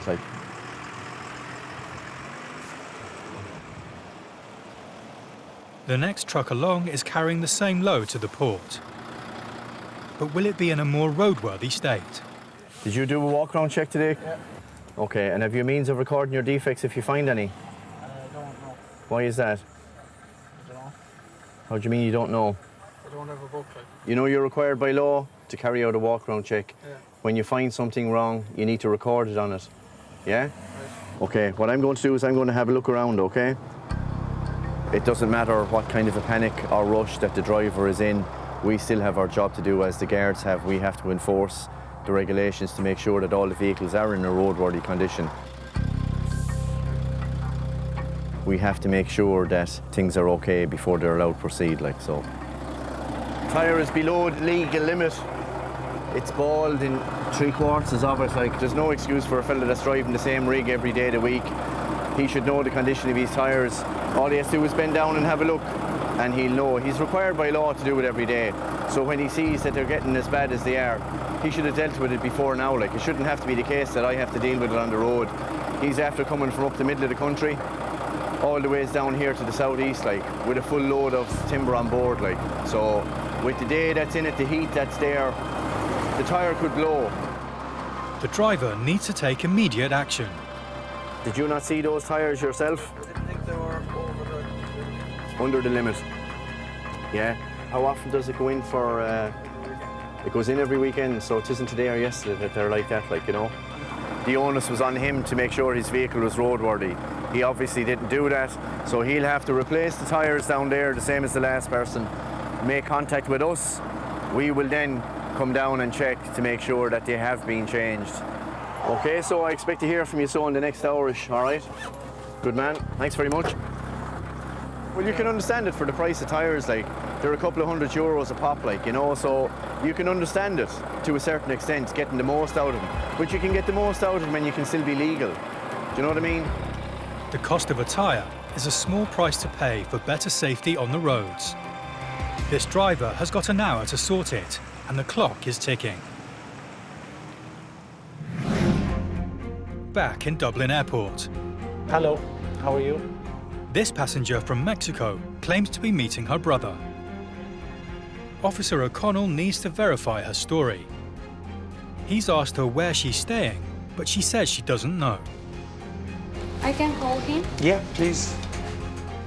For him to be able to make the right decision, the officer needs to speak to her brother, but she can't get through. Do you have his number and I can ring him from here? Not to be deterred, he gets the phone number and tries himself. But before he can get through to her brother, the passenger finds the name of the hotel. This is where he will stay? Okay, that's okay. Now, photo, just over here, please. Yeah.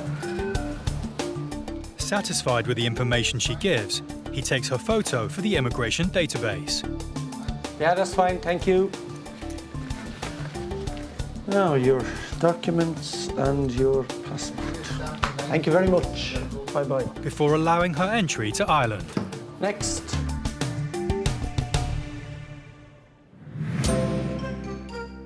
Dublin International Airport serves 180 routes with 41 airlines. This can cause 1 or 2 headaches at immigration for the officers on the front line. At Garda officer Mick Lally's booth, what are you doing here?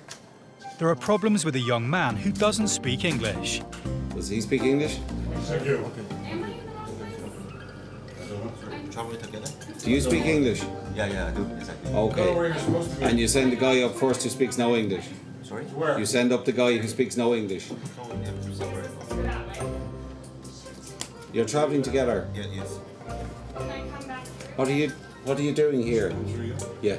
We were in London. What? We were traveling in London. Yeah. What are you doing here?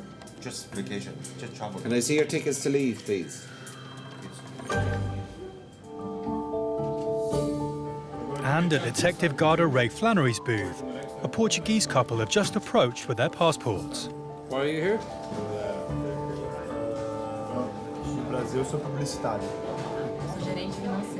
And he uses the opportunity to show off his fluent Portuguese. Porque você está aqui? Estudar. Você tem que registrar aqui, okay? Dentro de 3 meses. Esse endereço no mapa, centro da cidade. It's due to his multilingual skills that he is able to process the couple quickly. Registrar ao mesmo tempo, okay?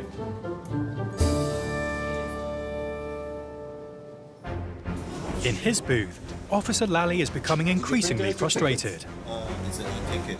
Listen, excuse me. Everybody flies on e-tickets. Yeah. You print off your itinerary if you wish to travel here. That's how it works. Not only are they struggling to understand what he is telling them, Listen, everybody flies on but they e-tickets. haven't printed their return tickets for him to inspect.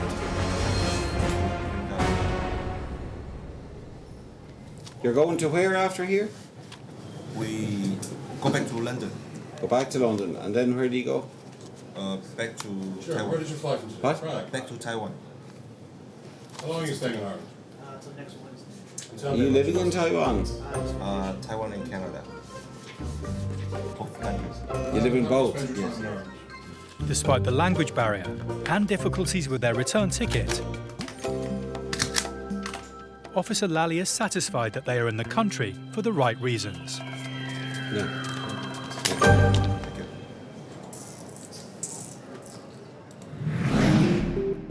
It's back to Officer Danny O'Connell, who is also checking passports at Dublin Airport. Thanks very much. Hello, how are you? A flight has just landed from Vienna, and this passenger has a serious problem. No ID. You're not gonna like this, it's a complicated story. I live here, but Yes. I just lost my passport, my wallet, and everything basically in Austria. Okay. Although he has lost his documents in Europe, it is possible to fly without a passport if it's lost or stolen while abroad. Applying for an emergency travel document will allow a one-trip journey to your final destination. Having got permission to travel to Ireland, Officer O'Connell now needs to prove this passenger's identity before he can be let into the country. This guy knows about Yeah. it. Okay. But I have a copy of my GNIB card. and my Perfect. passport here. Thanks a million. And he's got an ace up his sleeve. A photo of his immigration or GNIB card on his phone. A GNIB card is basically the Garda National Immigration Bureau card that is issued to non-Europeans. They might be the partners of Irish or EU citizens entitled to live here. They have to carry the card at all times, not only when travelling in and out of here, but also if they're stopped by a guard on the streets of Ireland. Maybe swipe it. So you rang Kevin earlier? Well, I was, Aer Lingus rang him from Vienna. That's no problem. Allowing Officer O'Connell to cross-reference his immigration details has meant this well-prepared traveller is on his way home. I had got an email just to say that one of my colleagues had been in touch and given him permission to travel. He had a scan of his GNIB card on his phone, so I was able to check him out on our system.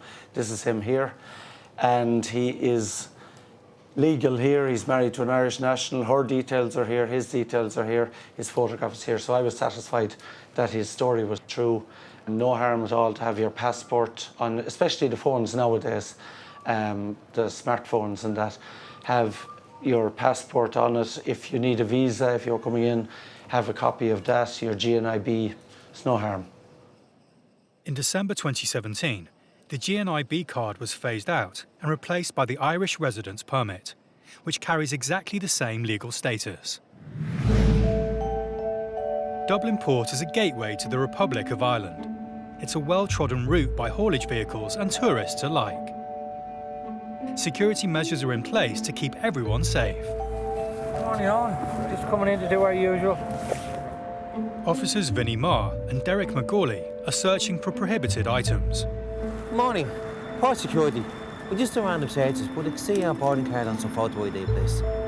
Spare containers of fuel, guns and firearms are not allowed on board. The International Maritime Organization have developed a code to help enhance the security of ships and port facilities. We're on a level 1 at the moment, so we just have to do 5% of all vehicles coming through the port. It goes from 5%, 10%, and then it goes up to 100% on level 3. So every port in the country and the land has to comply. It might be a low security risk day, but they're still looking for other objects that could be dangerous if they got into the wrong hands. Thank you very much for your time. All the best, yeah. You wouldn't just have a quick look at this? Not carrying any firearms, any dangerous chemicals, anything at all? Well, no weapons anyway. Well, we've got reenactment weapons, which are all blunt. Reenactments, yeah. Reenactors bring history to life through performances of famous battles. I stopped a guy here in the summertime and he had a samurai sword it was. I said, sorry? A samurai sword? He said, nothing to panic about. It's just a prop. It's this time of the year we get a lot of reenactments. All these people, they have swords, weapons, but they're only, plastic or whatever. These weapons may be fake, but they still have the potential to cause severe damage. So are these items, real? The metal reenactment swords. Right. But they're all blunt. Oh, right, yeah. The ones I've ever seen have only been plastic. I've never seen come across these real ones, No. So you have them locked away in the safe anyway? That's it. No, that's fine. You have them locked, yeah. And they're bolted, yeah. That's brilliant. Satisfied that the props are stored securely, they advise the ship's company security officer about their find. Go ahead. Keith, we have a Mercedes van here. He has weapons. Now, they're reenactments. They're in a steel case. It's bolted to the end of the van. If you want to inform the ship in case they want maybe located in a different location on the ship, but they are blunt over. Yeah, thanks for that. I'll inform the ship, all right. We'll contact our CSO and he'll just inform the ship what they're carrying. So we shouldn't really have a problem. But the ship might want the van stored in a separate place. Yeah. This time, security have no axe to grind with this Viking, and he lives to fight another day. Most of the time, anything you find in these, people have a reason for having them. It's always something that they're either working with or they're bringing away on the holidays to use, you know. But once it's stored away somewhere safe, there's no problem with it, you know. Skirting around Dublin City, the M50 motorway links the port to the airport. It's busy 24 hours a day, and it's vital that drivers are paying attention to the road. Garda Traffic Corps officers Paddy McElroy and Philip Earl are driving an unmarked car, giving them the upper hand. They spot a driver using his mobile phone behind the wheel and pull him over. The advantage of the unmarked car, obviously for us, is it's a lot easier for us to observe what people are doing and to follow them discreetly. The disadvantage, of course, from the public's point of view is that they don't see the police presence. Even though there could be a large police presence in the area, they don't see it. In the wet conditions, there's no way this driver is getting away with the offence. So this fella's going to get an FCPN, or a fixed charge penalty notice, sent out to his address, which carries a fine of €60 and 3 penalty points. If he doesn't pay the initial fine of 28 days, it goes up to €90 and 3 penalty points. If he doesn't pay that, it goes to summons. And conviction in court, it's 5 penalty points. And it seems to be a day for it. It's not long before they've spotted another driver who can't leave his handset alone. Except this guy drives for a living. That's a taxi professional driver, so there's no excuse for that. Put on the first jacket now. In this day and age, for a professional driver not to have a hands-free kit just doesn't make any sense. A basic 60 kilometres an hour, you're travelling 1 kilometre every minute. So you can imagine those few seconds of just staring at a phone, how much road you've covered. You will literally see people on the motorways using social media. It's crazy. It's so distracting. Like the driver before him, he's getting a ticket and 3 penalty points, which is really bad news. This taxi driver that's been stopped for this mobile phone issue has stated that he has 9 penalty points already. If he pays this fine, which is 3 penalty points, and accumulated 12 points in a period where he'd be disqualified from driving. It is what it is. That's the system we have, and that's the system we're going to use. With 9 points already, this driver is going to be out of a job. That's one phone call that was definitely not worth making.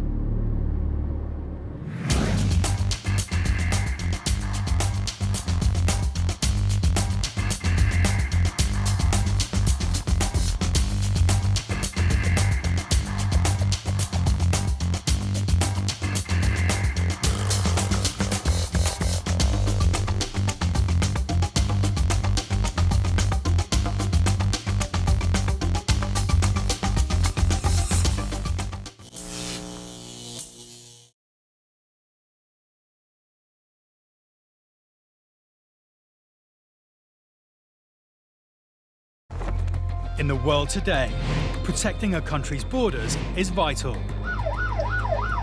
It is seen as a gateway to the UK.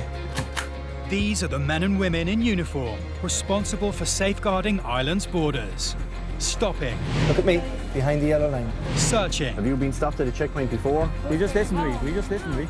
And seizing drugs, arms and illegal goods. If anyone tries to harm me, that dog will tear them to shreds. Saving lives. I'd say about 200 kilometres per hour. And protecting Ireland's inhabitants and millions of visiting tourists. You could have been here 100 times. It doesn't mean that you're guaranteed to get in the 101st time. They police the ports. But you have to make sure that definitely nobody underneath the vehicle. The airports. Why did you tell me you weren't working? and the roads. These are very badly damaged straps. If you can't drive the truck, shouldn't be on the road. These are the border interceptors.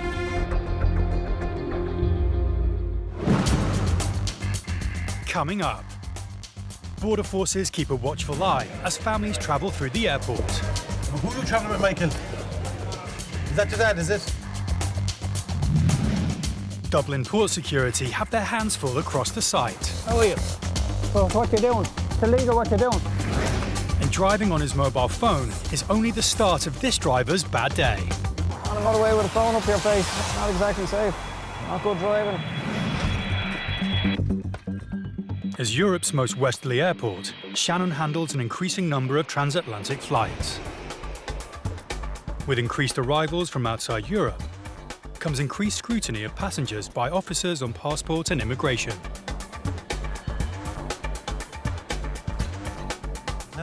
Officer Dara Malloy checks that passports and paperwork are in order before allowing anyone into Ireland. As well as keeping the border secure, Officer Malloy is also tasked with keeping passengers safe. And that particularly includes children. Hello.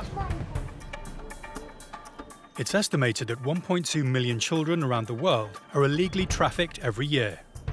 Trafficking does happen. It happens all over the world for different reasons. But hopefully we're trying to prevent it here. But it does happen. Child trafficking does happen. Immigration staff are constantly on the lookout for unusual activity. Signs of threat, coercion, abduction, or abuse of power to transport people across the borders. We would be able to draw from our experience to make sure the child is happy with the person they're travelling with, whether it be a parent or a guardian. And who are you travelling with today? Mom. Please, please. He's your own anyway. All right. Thank you. Thanks ever so much. Bye-bye. Thank you. Bye-bye. With the correct ID, the family are waved through. Now, sir. Is that your dad, is it? That's my mom. Come over here. Yeah, that's just a passport there, just to make sure that you know the match up. It's just security to make sure that the kids are, are with the parents. That's lovely. All right. Thanks very much. Another family arrive at Detective Garda Seamus McMahon's desk. But there's a problem. Is there just 2 passports, sir? It seems the family were led to believe they didn't need passports for the children to travel to Ireland. They do here, Mum. Since they don't, if they're travelling with an adult and they're under 16. Through Irish immigration? Just said flying from Britain to Ireland. It's on the Aer Lingus website. Officer McMahon, happy that the family is all together, allows them through. We don't have a website, ma'am, but I think it's a given that you produce your passport in any country that you go to. It does say that. Thanks very much, thank you. They were accompanied by 2 children. She handed 2 passports in to me, but she never produced passports for the children. She seemed to have an issue with that. You do need to produce your passport. That was the only way I could verify that they were all travelling together and they were actually children of that couple. In his booth, Officer Malloy is confronted by an unaccompanied boy. And who are you travelling with today? Where's your dad? Okay. Come here. Are you sure he's there, is he? Okay. Will you take a seat over there for 2 seconds until he comes over to you? Is that okay? No, that's lovely. Thank you. While he checks other arrivals, Officer Malloy keeps a close eye on the boy. Can you see him? Until his father finally arrives at the desk. Oh, you're the daddy, yeah? He got ahead of you. I just to make sure he was with an adult, you get me. Mind yourselves, lads. Take care now. Take care. And Officer Malloy can safely let the boy carry on with his journey. Running 24 hours a day, 365 days of the year, activity around the 600-acre site of Dublin Port never stops. It means port security have got their work cut out protecting it. Keeping everything moving, people safe, and ensuring this vital border entry point into Ireland is secure. You'd have a lot of traffic in and out, so much happening, it's so busy, there's people everywhere, there's traffic everywhere, there's movement everywhere. It's a big job. Officer Dermot Weldon is on patrol checking for everything, from stowaways to suspect vehicles. As well as ground patrols, the port security team have a vast network of CCTV cameras. Back in the control room, Dermot is on the lookout for anything suspicious.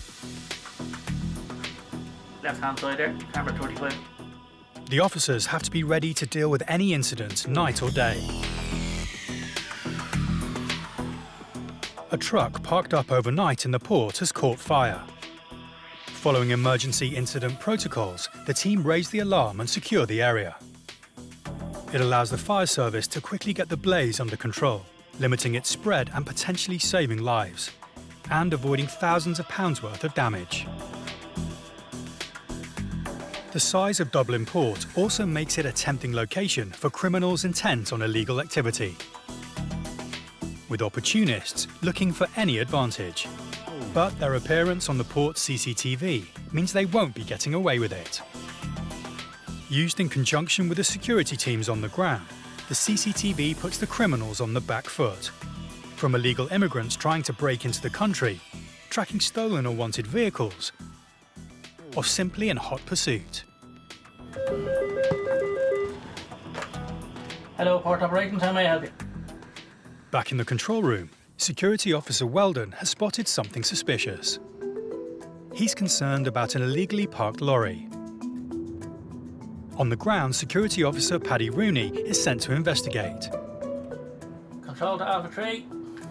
I know it's that gate, Paddy, because you rang before.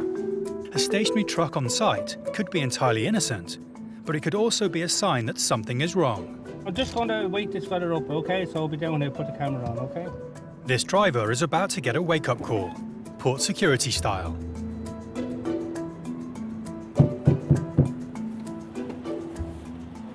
Good morning. Morning. How are you this morning? Tired. Quizzing the driver, Paddy explains that he's parked his truck in a no-parking area of the port. It is a restricted area down here, and like I said, there is markings on the road. We could have easily put a clamp on you and wait till you got up and charge €80, but unfortunately I'm in good humour here today because I'm going on holidays. Are you along here? 2 o'clock. Drivers are required by law to take proper rest breaks before they can start driving again. So how many hours rest do you want? 10 hours are now. Okay. Right, I'm going to give you an extra hour anyway to get yourself sorted anyway. So at 11:15. Okay, so I'll give you about an hour, so okay? Yeah, very good, okay? Have a good day, okay? Thank you. Understanding of the situation, Officer Rooney gives him time to get himself sorted. We don't mind them actually parking around areas, but we normally would like to see them out here by lunchtime. So his tachograph is up at another half an hour or whatever. And so I gave him a full hour to get himself dressed. Elsewhere in the port, security have received reports of horses grazing on the side of the road. Okay, we're just finishing D7. While the control room monitors the situation, Security Officer Rooney heads to investigate. Yeah, oh, we have 2 of them. Good man indeed. Excellent. Oh, how are you? Oh, what you doing? It's illegal what you're doing. The horses pose a security risk to passengers and the many vehicles that use the port daily. And they're trespassing on private property. It's Officer Rooney's job to move the 2 men and their horses on as quickly as possible. You can start putting the horses back in the box. Is he allowed? Okay, thank you. With the horses sent packing, it's now just a matter of Officer Rooney checking where he makes his next step. It's estimated that 30,000 people cross the border between the Republic of Ireland and Northern Ireland every day. Policing the M1 motorway, one of the busiest routes between the 2 countries, are Traffic Corps officers Paddy McElroy and Phil Earl. Driving an unmarked car, they're watching for suspicious and illegal activity. Driving on the motorway here, we're 120 kilometre zone. He's got the phone up to his face. Flashing their lights and pulling him over. Get the yellow jackets on. Officer McElroy is about to ruin this driver's day. On the motorway with a phone up to your face, not exactly safe. Not good driving. The guy is already looking at an automatic fixed penalty fine. See, driver's license. Officer McElroy wants to see some ID. The officer's car is also fitted with an ANPR scanner, allowing them to immediately perform background checks on vehicles. No ID on him whatsoever. The ANPR has pinged through a result, and Officer Earl has some further bad news for the driver. Insurance is out, tax is out. With no insurance or tax, the vehicle will now get seized. We requested a tow truck to come to the scene. This vehicle is going to be seized under Section 41 of the Road Traffic Act. The driver, of which he has no documentation with him, it appears that I think he's refusing to give details. Officer McElroy isn't done though with this driver. Suspicious that he won't give them anything other than a name, the officers call it in. Control, can we get a person check when you have a chance? For the moment, this driver is going nowhere. And things could be about to get a lot worse.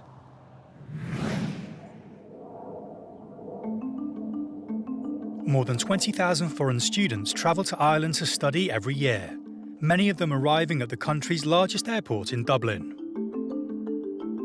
With student visas being one way illegal immigrants enter a country before disappearing, passport and immigration officers need to make sure students are coming into Ireland for the right reasons.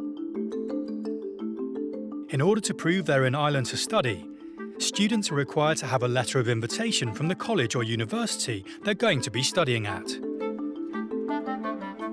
A flight from the US has just landed, and a male student has arrived at Officer Mick Lally's booth. Before Officer Lally lets the student into Ireland, he'll need to see the relevant ID and paperwork. But there's a problem. Did they not explain to you you required a letter of introduction here, no? Do you have any documentation from the school at all, no? There are emails of like letters saying... Do you have anything printed out? I don't have them printed out. With no printed documents, there's no way of Officer Lally confirming the student's story. Which means he's going nowhere. The young man desperately tries to find email confirmation from the college. The only problem is that he can't get a phone connection. And why are you here? Trip through the school, a May semester.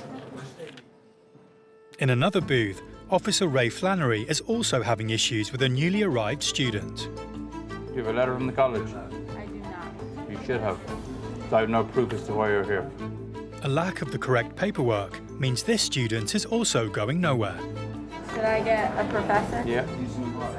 She calls over her teacher to see if there's anything they can do. Generally, a student group will have a letter from the college they're coming to, explaining why they're here, length of time, etc.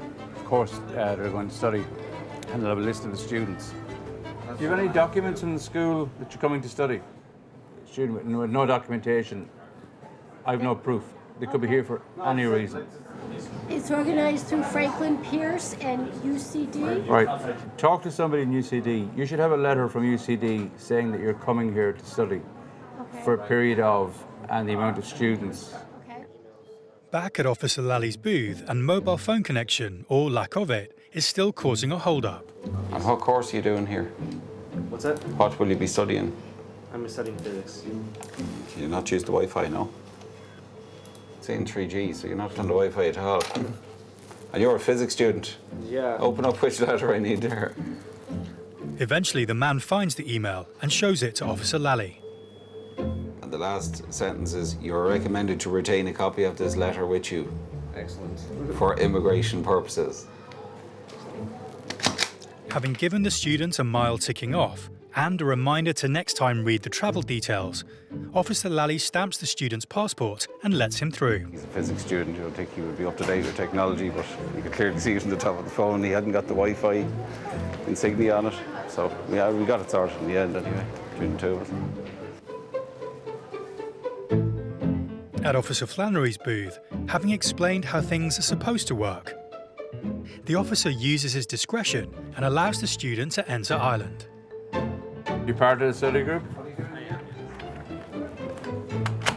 And we explain to them procedures going forward, what they need to do, and they will talk to the relative colleges and hopefully next time that will be sorted. Patrolling the busy M1 motorway that connects Southern Ireland with Northern Ireland, traffic officers Paddy McElroy and Phil Earle have pulled over a driver for being on his mobile phone. Insurance is out, tax is out. And having found out the vehicle isn't taxed or insured, they've seized it. I need to see his driver's licence. But unable to verify his identity, the white van man has to wait as the officers call in for a check on him. Control, can we get a person check when you have a chance? Roger that. Just a third address we have on the system from an alias that he uses. Doesn't seem to be getting convicted much, but seems to be coming to the attention of Gardaí quite a bit.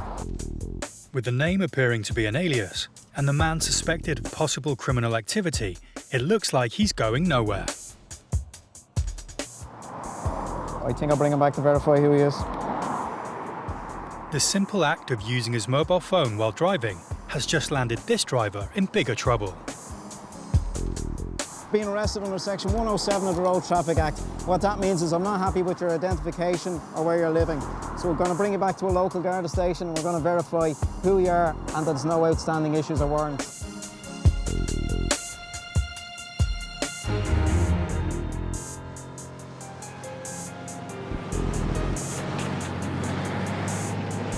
With his true identity still in doubt, it's not just his vehicle getting seized. He's nicked too. And it's a chauffeur-driven ride to the police station.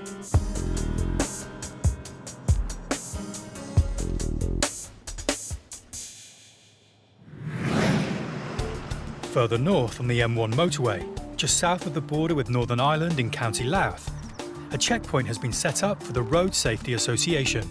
Well, he'll take one anyway. Yeah. So, thanks. With its proximity to a border crossing point that is used by thousands of vehicles every day, it is the ideal spot for Road Safety Officer Jim Fleming to carry out spot checks on haulage vehicles. Morning, sir. How are you doing? I'm from the Road Safety Authority. Jim Fleming is my name. I just need to have a look at your recording equipment and your licence and documentation for the vehicle, please. Would you mind moving over and I'll hop in there and have a look at that? Haulage vehicles operating anywhere in the EU need an operator's licence to carry goods. Carrying out unlicensed road transport operations can result in a fine of up to €500,000 and/or 3 years in prison.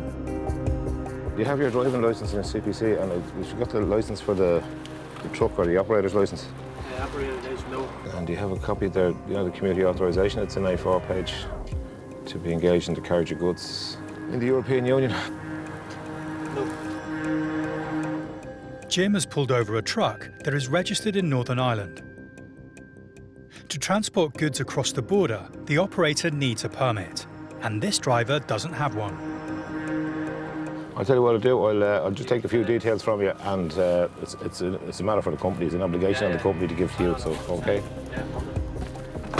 The position with at the moment, as far as I can make out so far with this driver, is that the out-of-state hauliers. He's a Northern Ireland operator.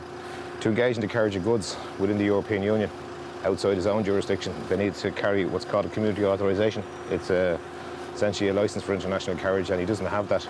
And more than likely, the company will be summoned for not having the correct documentation on board. In the meantime, I'll just go and have a quick look at his driver card to make sure that it's okay.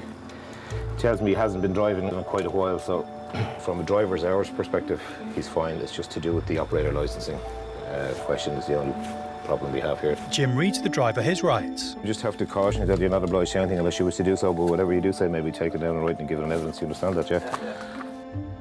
Luckily for him, though, it's his employer, the operator of the vehicle, who is responsible for ensuring the correct paperwork is in place. They'll receive notice of summons to court. Okay, good man. Thank you very much indeed. Thank you. Cheers now. Not having the required permit is not something Jim sees a lot of. I've encountered a couple, probably quite some time ago. Any vehicle I would have inspected in recent times, as in certainly this year, I haven't come across any.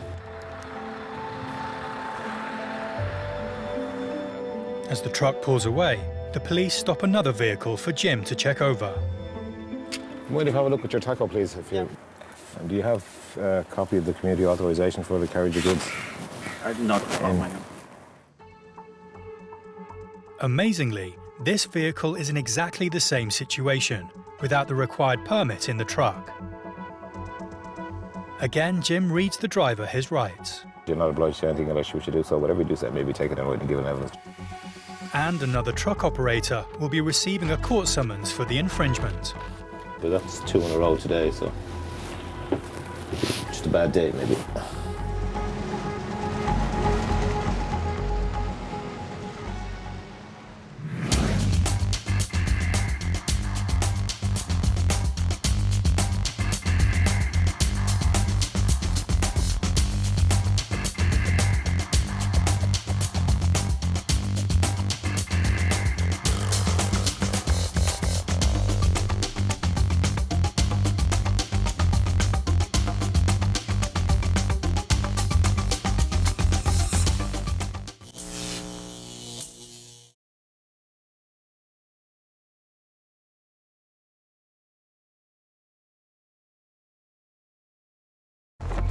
In the world today, protecting a country's borders is vital.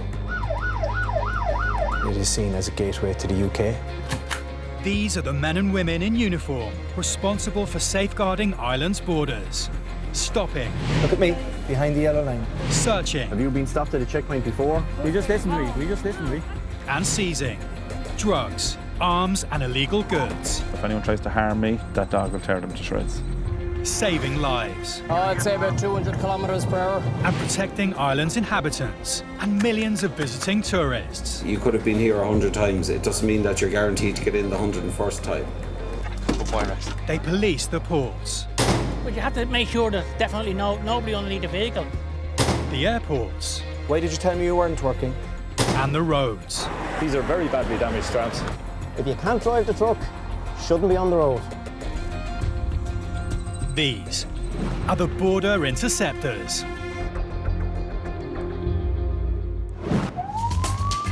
Coming up. The Garda Traffic Corps stop a car with UK plates and they're not happy with what they find. Well, the bad news is it hasn't been tested, so it's going to be seized, I'm afraid. A truck driver at an RSA checkpoint faces the prospect of a prison sentence. Worst case scenario, €5,000 and or 6 months in jail. And at Dublin Airport, the border guards are doubtful about a passenger's intentions in Ireland. I asked your sister to give you a letter of invitation. Do you know what I mean? I don't know. Since 1961, Cork Airport has grown into a major international hub, flying to over 40 destinations globally. More than 5,000 passengers a day pass through, making it Ireland's second busiest airport behind Dublin.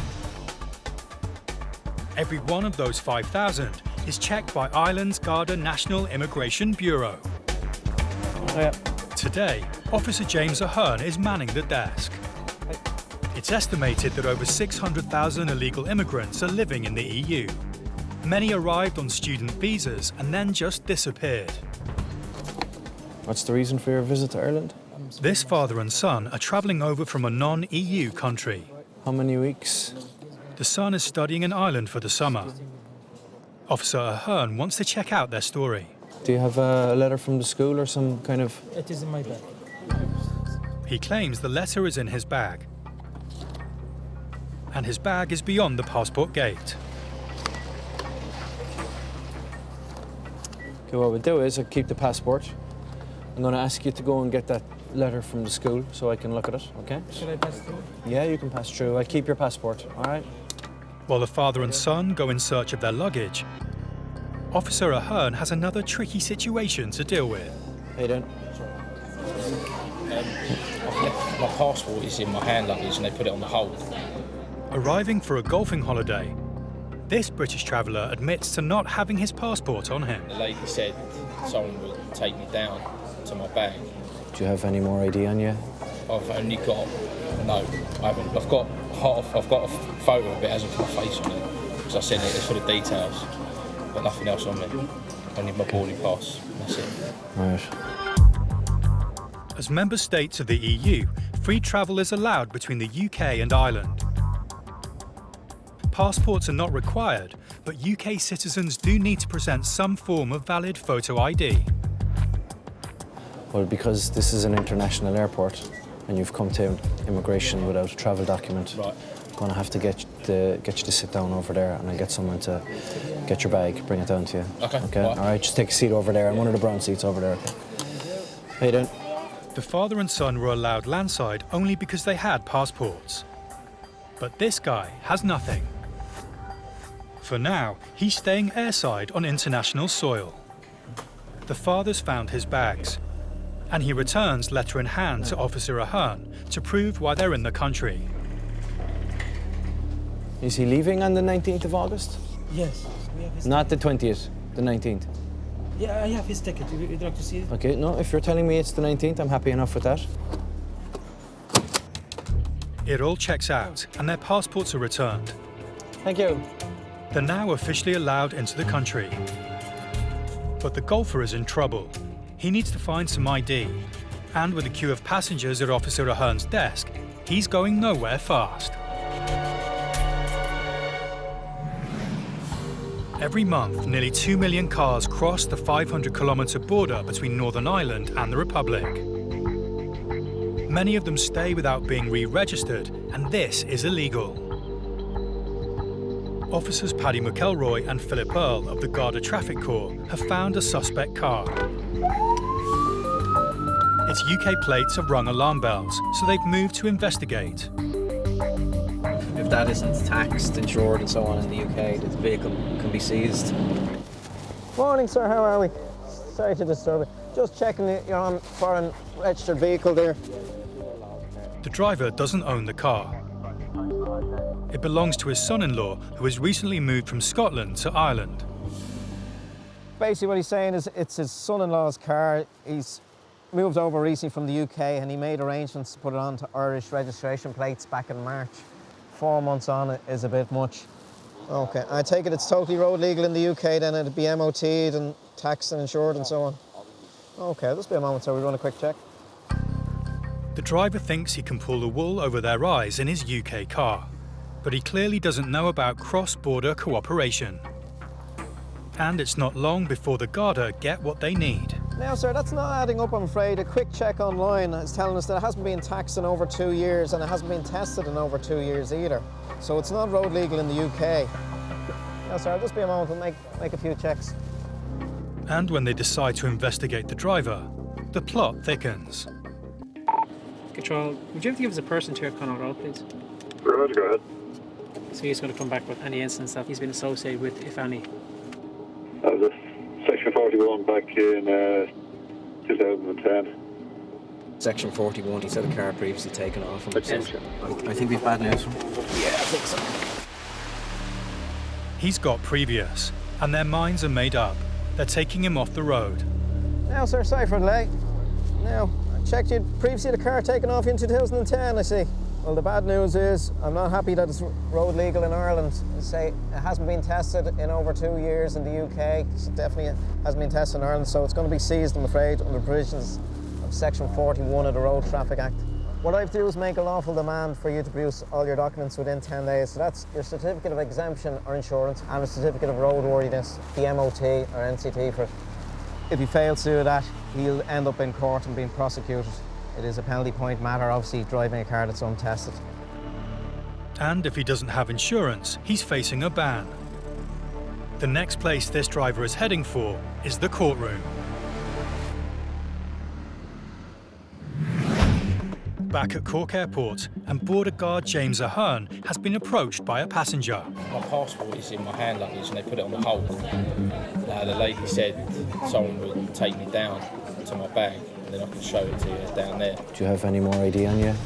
No. All right, just take a seat over there. I'm one of the brown seats. The passenger is being forced to play the waiting game while he tries to work out how to get his documents. If he can't provide some form of photo ID, he could be on the next flight back to the UK. He's not travelling alone. His friend has already crossed the border. He hopes to track them down via text and retrieve his passport that way.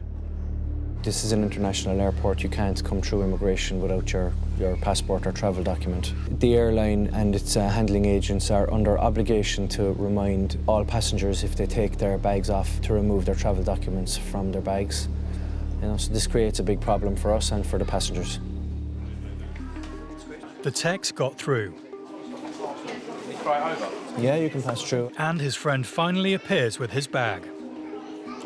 With his documents to hand, he is able to return to the immigration desk. You understand that because it's an international airport, we need to see a travel document before you can pass through immigration? I wasn't expecting to get through without it. I just thought... Yeah. Okay, very good. Thanks for that. Okay, thank you. Bye-bye. They put my bag on the hold, and I literally remembered as the wheels went down, I was like, oh no, I ain't got my passport. But it was all right, to be fair, so it's all sorted, isn't it? Hopefully I'll have my passport when I come back. It's crazy coming into an airport, international or not, without a travel document. It's crazy.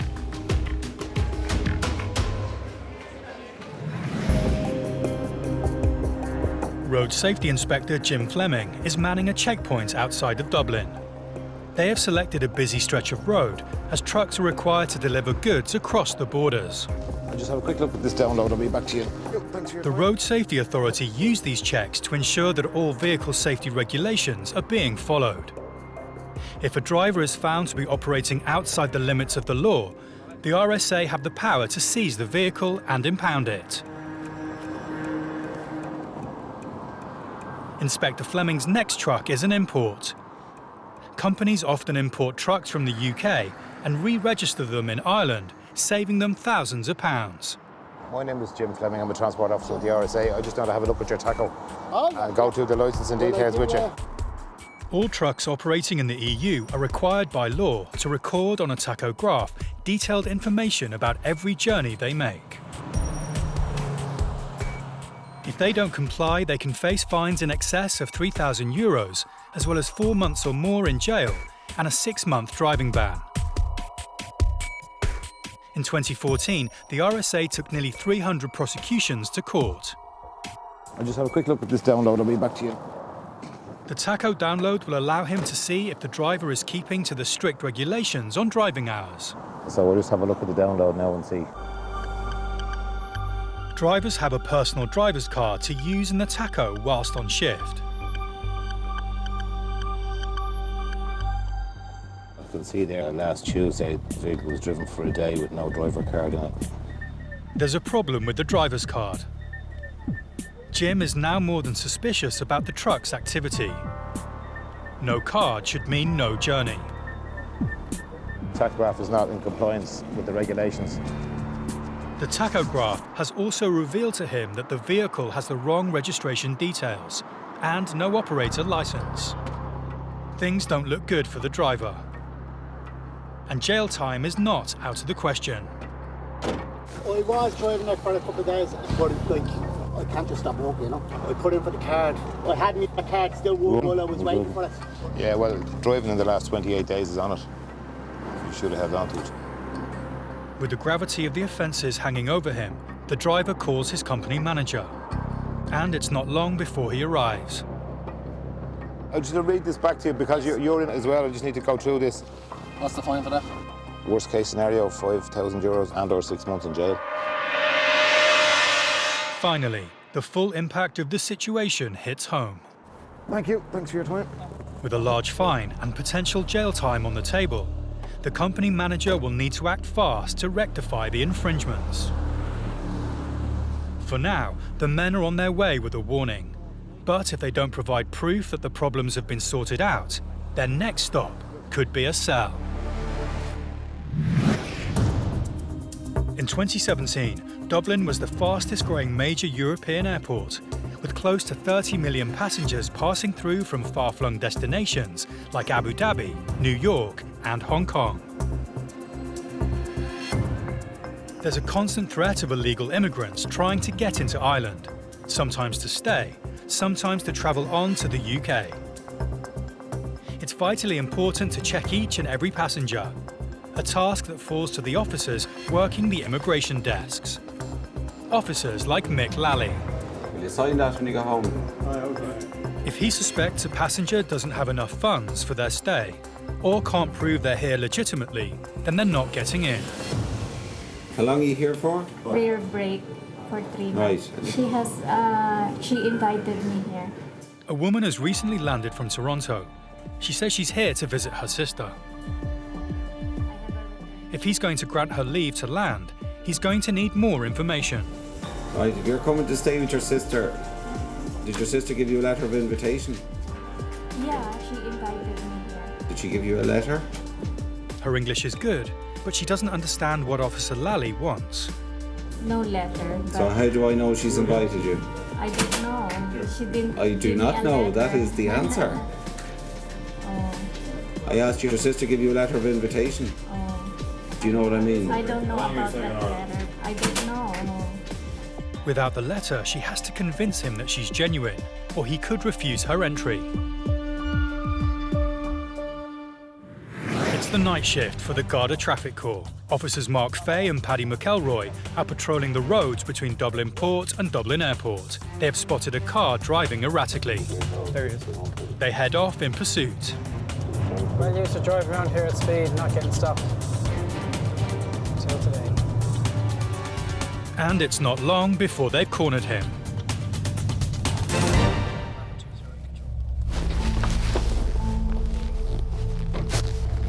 How are you doing? Okay, the reason why I'm stopping you is your manner of driving, okay? Yes, I forgot to indicate. You've got to indicate, but it's also the manner of speed in which you're driving as well. Okay, I'm going to conduct a test with you, okay? So if you want to turn off the engine of the car and I'll show you the test I'm going to do with you, okay? So hop out. In 2017, the Garda Traffic Corps ran over 50,000 mandatory roadside checks for drug intoxication.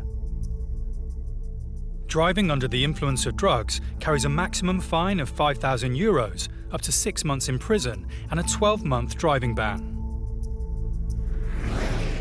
I need you to take it, rub it on the inside of your mouth. When this goes blue, I'll tell you when to stop.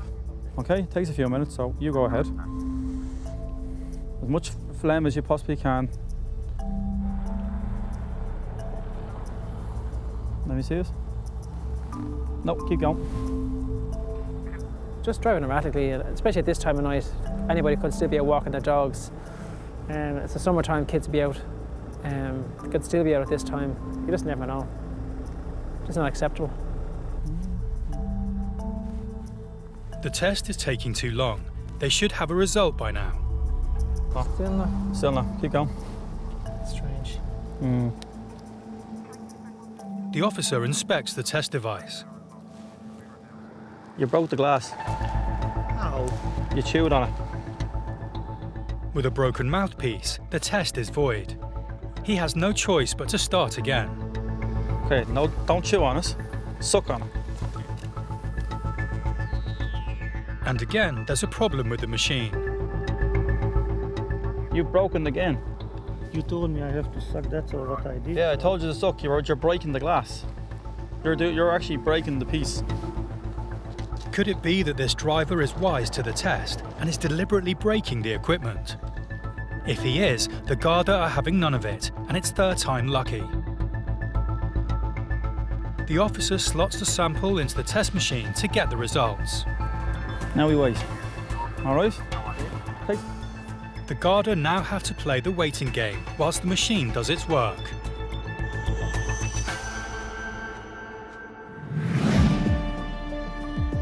Back at Dublin Airport, Officer Mick Lally is dealing with a passenger who has recently landed from Toronto.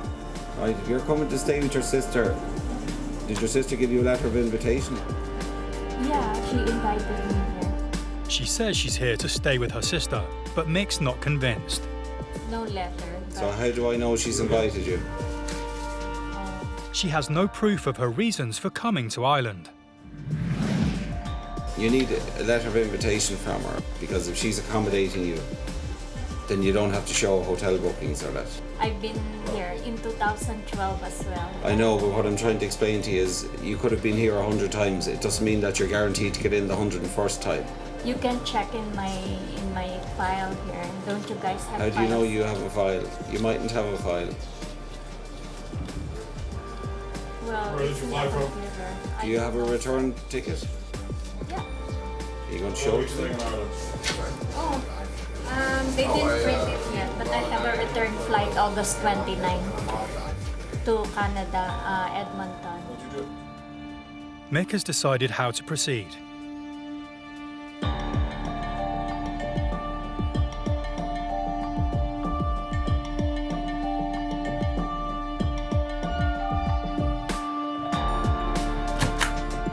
Having verified the woman's return flight, Mick is convinced enough to grant her entry to the country. Okay. She's allowed to be on her way, and Mick moves on to the next in line. On the night shift, There he is. Garda traffic officers have stopped the Hungarian driver who was driving erratically. Okay, the reason why we're stopping you is your manner of driving, okay? With activity around the port busy both day and night, When this goes blue, I'll tell you when to stop. it's important that dangerous drivers are stopped and, if necessary, taken off the roads. You broke the glass. They suspect he is under the influence of drugs, and after a couple of failed attempts, have managed to get a saliva sample from him. This machine is show everything. It shows these 4 things. So it shows cocaine, opiates being heroin, benzos, and cannabis. And I will lose my driving license. Well, it all depends. You'll be brought back to a guard station. We'll get a blood specimen back off you in the guard station, and then it'll be sent off for analysis. And if it's detected in the blood, well, then you'll be summoned to court. And then it's a 1-year disqualification after all convicted in court. They've been waiting patiently, and now the results are in. It's bad news for the driver. You have tested positive for cocaine. That is good So or far, bad? that's bad. Okay. Okay, so I have to inform you that I'm arresting you on suspicion of being under the influence of drugs whilst driving. You are not obliged to say it unless you wish to do so, but anything you do say will be taken down in writing and may be given in evidence. Do you understand what all this means? Yes, I do. Okay. It's down to the station for a blood test to confirm the result. If it comes back positive, this man is facing losing his license, a maximum £5,000 fine, and possible jail time. Do you take much cocaine? No. Just that was actually Saturday night, you know. Yeah. See how long it stays in the system for? He claims it's been 48 hours since he took the drug. But that doesn't help. Cocaine can still be detected in the system in that time. Our holiday started from this Monday because the whole factory and the company is closed down completely. So, like a little celebrate, but it was really stupid. What do you work as? They're fitting doors and windows. Right, so are you a driver? Yeah, yes, actually, yes. So you need your license. If I lose my license, I'll lose my job straight away. A lesson, hopefully this is a lesson for you. It's a big lesson. The seriousness of the situation hits home. He's not only facing losing his license, but his livelihood too.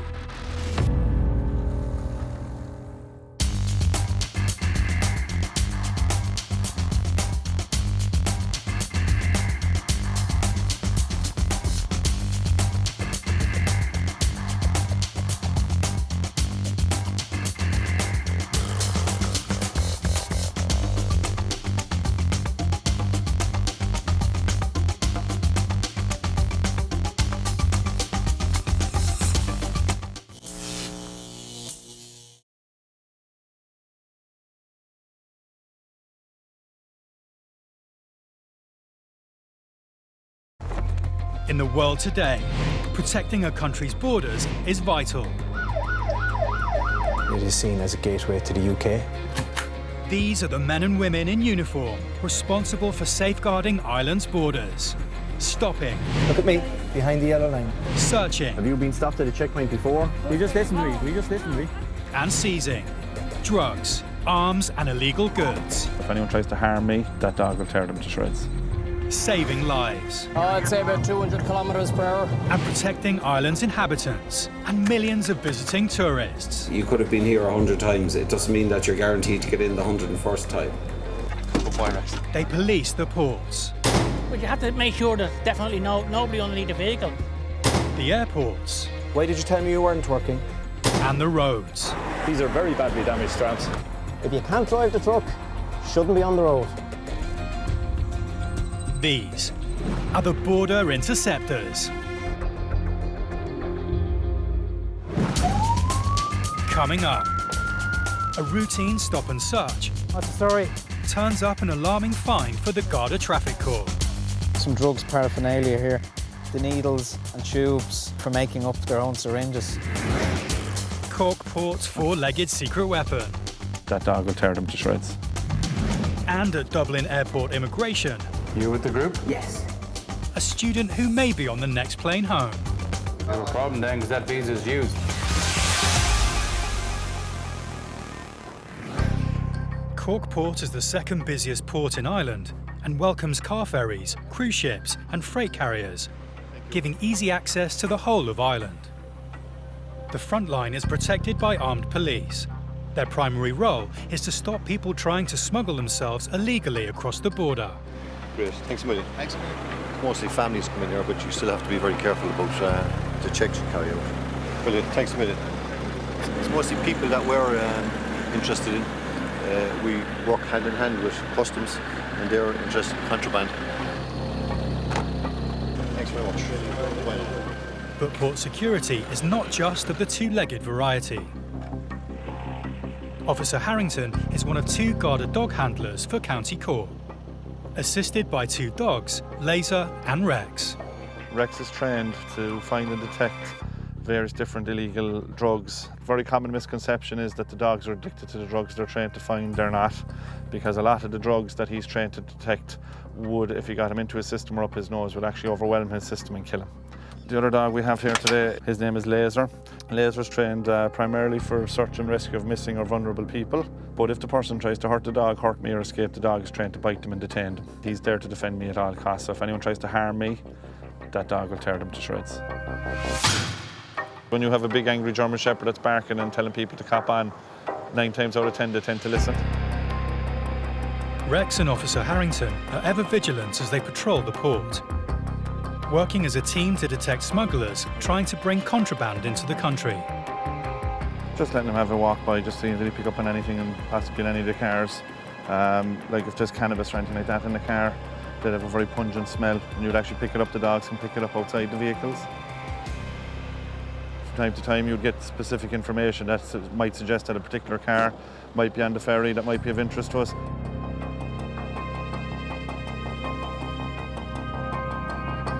A ferry from France is about to dock at the port. And the Garda are about to act on a tip-off about a truck on board. Okay guys, we have the ferry coming from Roscoff this morning, 480 vehicles on board. There's one truck that's of interest to us.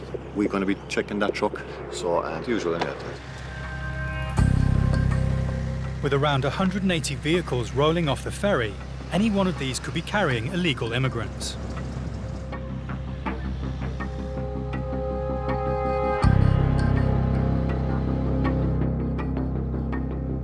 The officers spot the target vehicle as it leaves the ferry, and they pull it over as it heads to leave the port. They now move in to perform a thorough search, before deciding if the truck will be allowed to enter the country. Can I just have a quick look in the back there? You don't mind? Thanks very much. No, it's empty. We checked over at the far side. 3 times you were checked. Yeah.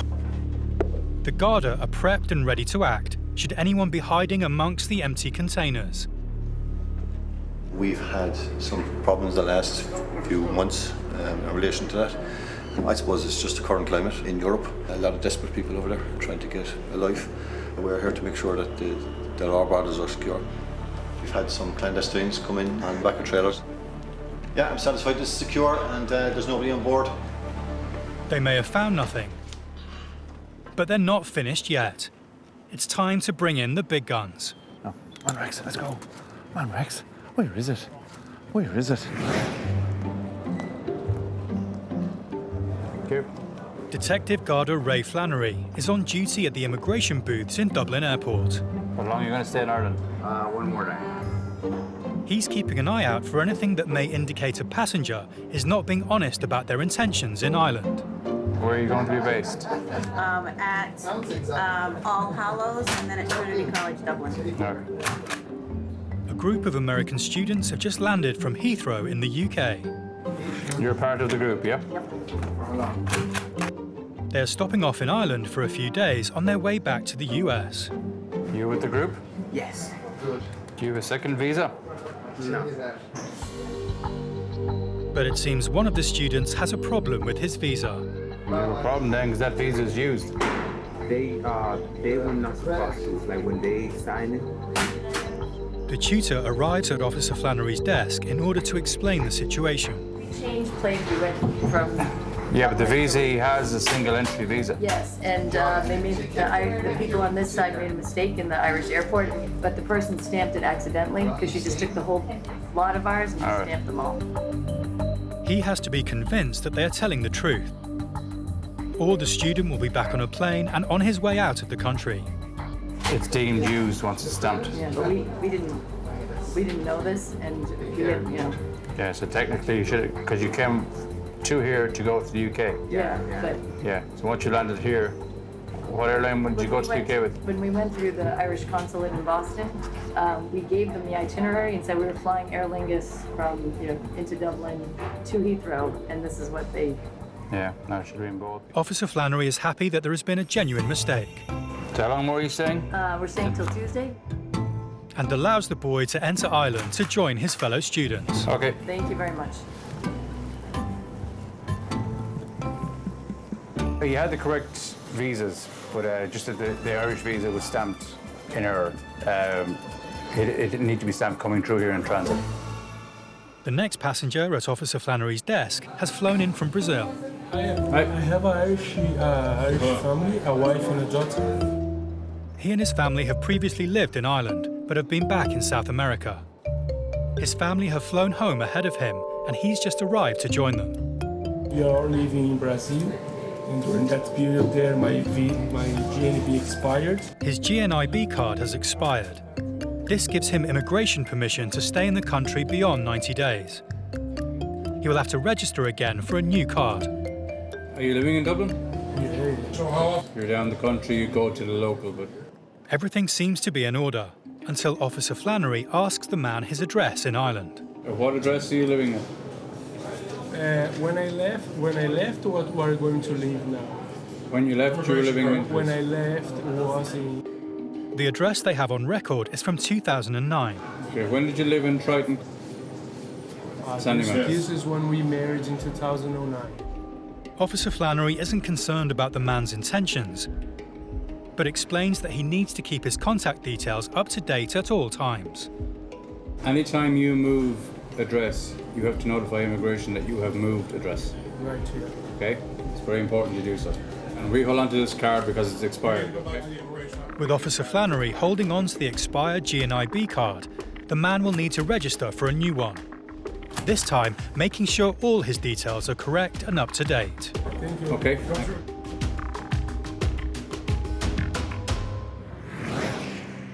Back at Cork Port, the Garda Border Patrol are on high alert.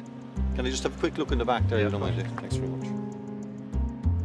They've had a tip-off that a truck arriving from France may be carrying something or someone it shouldn't have been. There's nobody on board? So far, they've discovered nothing. Time to bring out their secret weapon, Rex. Come on, Rex, let's go. Come on, Rex. Where is it? Oh, you're going to work. Where's that? Rex? Every time these dogs go to work, they think they're playing a game. So if the dog isn't happy to be searching for his toy, he won't do it. So you have to keep the dogs happy at all times. The dog goes to work, checking potential hiding places for smuggled drugs. So now he's in work mode and he will just fly through this truck searching it. And if he comes across anything, he would stop beside it and start barking and scratching at it using his paws. With a sense of smell 2,000 times stronger and 50 times more sensitive than that of a human's, Rex is a potent weapon in security operations. Good boy, Rex. To him, it's a game. But if he finds anything, the drivers won't be smiling.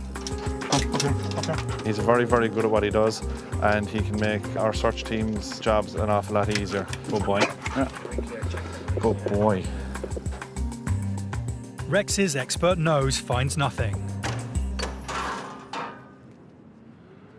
Given the all clear, the truck is waved through into the country. On this occasion, the tip-off hasn't led to a bust, but the squad will remain vigilant, ready for the next illegal attempt to enter the country.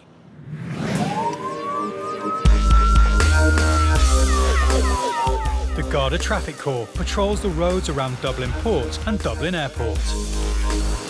It's their job to keep these busy entry points to the Republic of Ireland safe.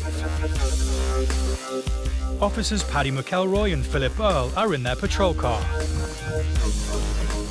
And they've spotted something that rings alarm bells.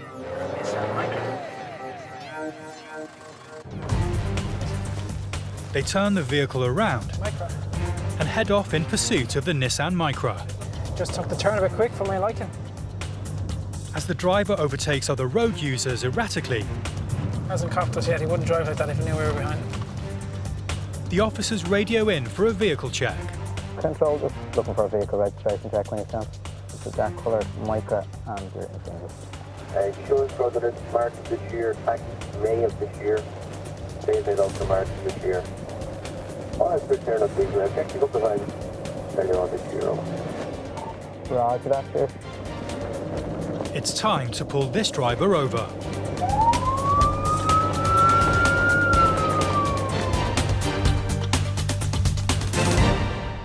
Officer McElroy approaches the car to investigate. Oh, you keep an eye on them, fella, will you? You're coming up with loads of stuff missing on your car. Missing? Yeah, documentation. No, I just bought this car 2 years ago. Insurance in the post and I have insurance. NCT's gone. Tax is gone. No insurance displayed. Give me insurance and I paid for my insurance every Can you month. turn off your engine there for a second? It's off. Is it off? Yeah. Do you have a driver license on you? No, I'm missing. You have no identification? No. Well, who'd you buy this car off? I bought a fella in the auction in the boot yesterday. Yesterday?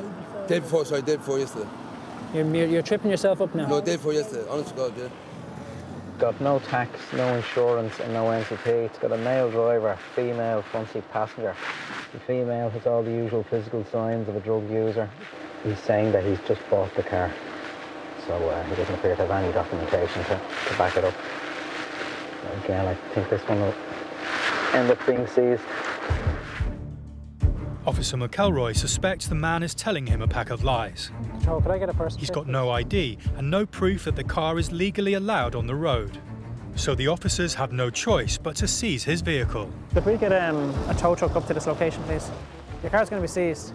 Under Section 41 of the Road Traffic Act. Please. For suspicion of no insurance, you see, you told me that you bought it yesterday. Yeah, my license at home, I got my How license. did you get insurance? I'm going to show you, I paid every month. Where did you get insurance? Downtown. You only said you bought it yesterday. No, the day before yesterday, but I put my insurance in, I paid every monthly. It's £200. I'm not satisfied. Please, God, don't just I'm not satisfied. Please. When I say that, you've no license. Yeah, but I have my insurance and license. Our checks have yeah, but produced. I'm from the north, I'm in New Pay. I got past my test and my license. Honestly, God, James, it's been seized. I've made a decision. Okay?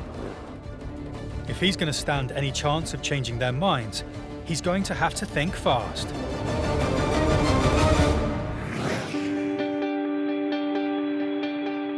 With up to 740 flights landing every day, from 180 potential destinations in 42 countries, over 4 continents. The task of keeping Ireland's borders safe at Dublin Airport is no mean feat. Hi, how are you? 30th of May. At the immigration desks, Officer O'Connell is on duty, helping to protect those borders from potential threats. How are you doing? A gentleman has just flown in from Hong Kong and has arrived at his desk. Who do you visit? My brother and sister. Your brother and sister, do they work here? Yes. They work here. And do you have their immigration details? No. Do you have a letter? No. No, okay. I'll try and find them on my system. Officer O'Connell can't find any record of the relatives on the system. If the man can't prove where he is staying and who with, then he could be denied entry into the country. They're not on my system. Hmm? No, you just... They're not here. No. Maybe ask my sister. Yeah. It turns out that the man is travelling with another of his sisters. She joins him at Officer O'Connell's immigration desk so he can question her about their reasons for coming to Ireland. My sister and my brother. Okay. Yeah. No mobile number. What? No mobile phone. Mobile? Yeah. 0872. This is your sister? Yeah. Sylvia. Okay. The woman gives him a phone number.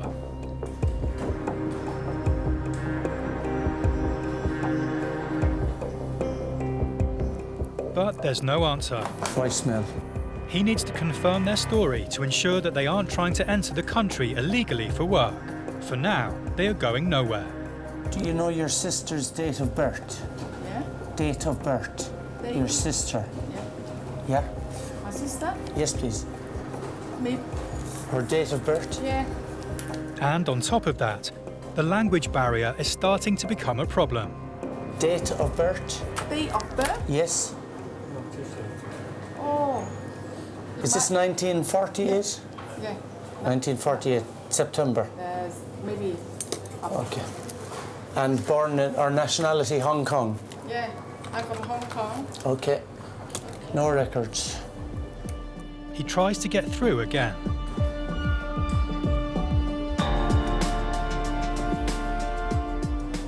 Hello, Sylvia? And this time the call connects. Immigration, Dublin Airport. You're expecting a visitor? Who is it? Okay, so I just need to get your GNIB number. Okay, and did you register with immigration? You did. Okay. The 8th of October 1956. Ah, yes, I have you here now. The woman on the phone has registered with the Garda National Immigration Bureau and is able to give Officer O'Connell her details. Yeah, that's fine. He finds her on the system, Very good. So you're the is satisfied that the couple are genuine, and is happy to give them leave to land. So when you are visiting next time, just get a letter from your sister with all her details on it, okay? Because then we won't be delaying the other people, okay? Okay. Thank you very much. Bye-bye.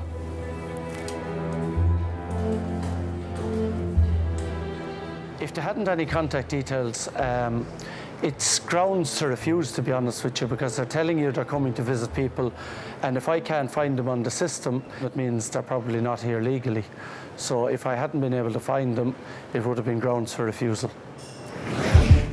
Garda Traffic Corps officers Paddy McElroy and Philip Earl have pulled over a car for driving erratically. Coming up with loads of stuff missing on your car.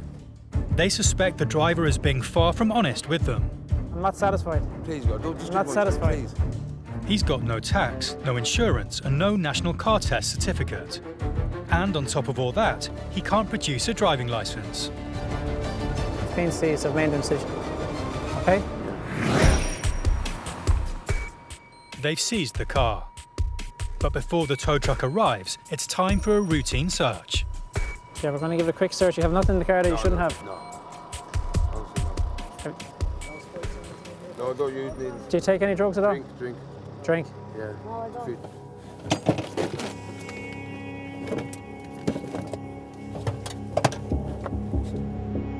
And the plot thickens. What's that? Who was on the cocaine? No, but I don't take coke, I don't drink.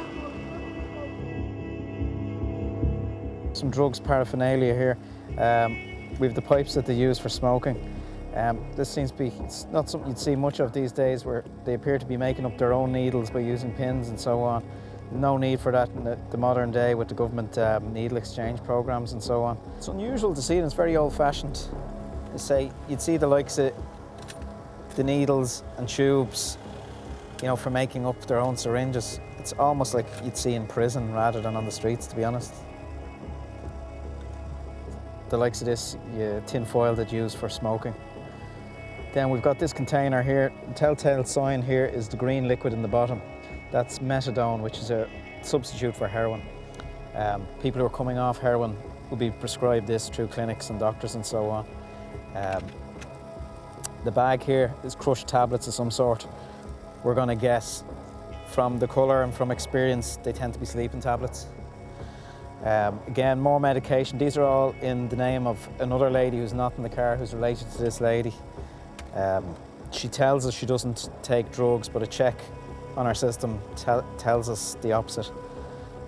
They seem to be harmless enough two characters living homeless, basically living out of the car. Fortunately, the car isn't tax insured or NCT'd, so there's no way we can let them drive around like that. Although they found drugs paraphernalia, there's no drugs, so the officers can only seize their car. They let them get their things together, and it looks like they have their entire lives in a handful of carrier bags. The car's heading to the pound, and the couple are heading off under their own steam.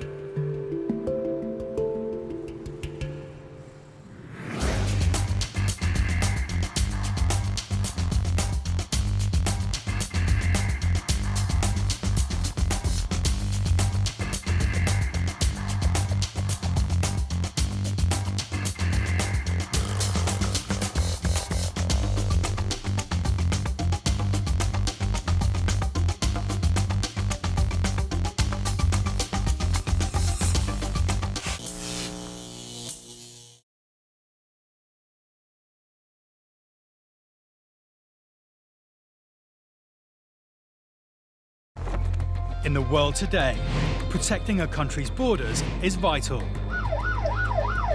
It is seen as a gateway to the UK. These are the men and women in uniform responsible for safeguarding Ireland's borders.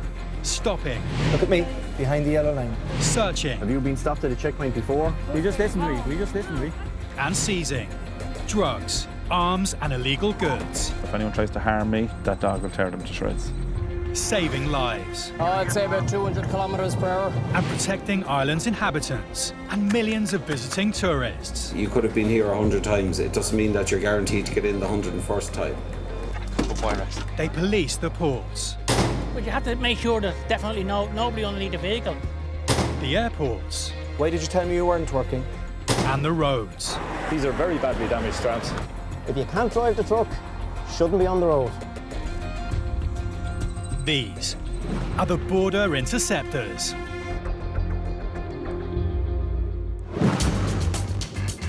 Coming up, things aren't adding up for a driver, and his white van is hanging in the balance.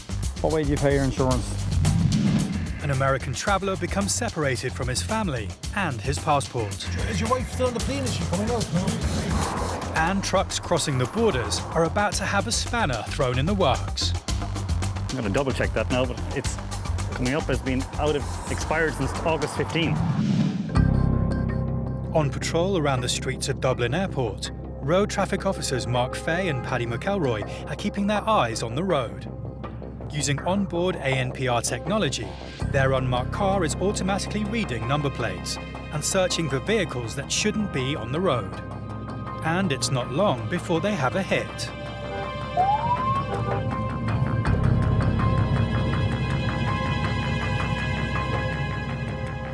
Officer Fay goes to find out why. Right, who owns the van? What's your own name? Carl, do you have your driving licence on you there, please? How long do you own the van? While the driver talks to Officer Fay, Officer McElroy radios for a vehicle check to verify the information the driver has given is correct. Roger, stand by them. Have you been stopped at any time recently with the vehicle, have you? I was stopped the very first week I had it. Okay. And the insurance disc was out. Okay. The documents hadn't gone through. Okay. So that has since been sorted. Have you been stopped on the interim basis? No. Okay, I'm just going to double check and see what the story is or see if there's been any inquiries in relation to the vehicle over the time with your boss at the time now, okay? I'm back to you now then, alright? The driver explains that he has been previously stopped for no insurance. Checking. Just want to see if there's any inquiries. Tango Bravo 208 control. Can you just give me any information there in relation to any inquiries since the purchase date? And his suspicions are confirmed. Roger, control, thanks.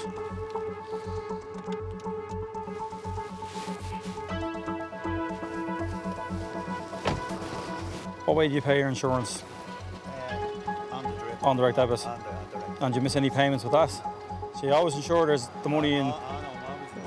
But why don't you do the 3-month period then for the tax? It's €94, like, you know what I mean?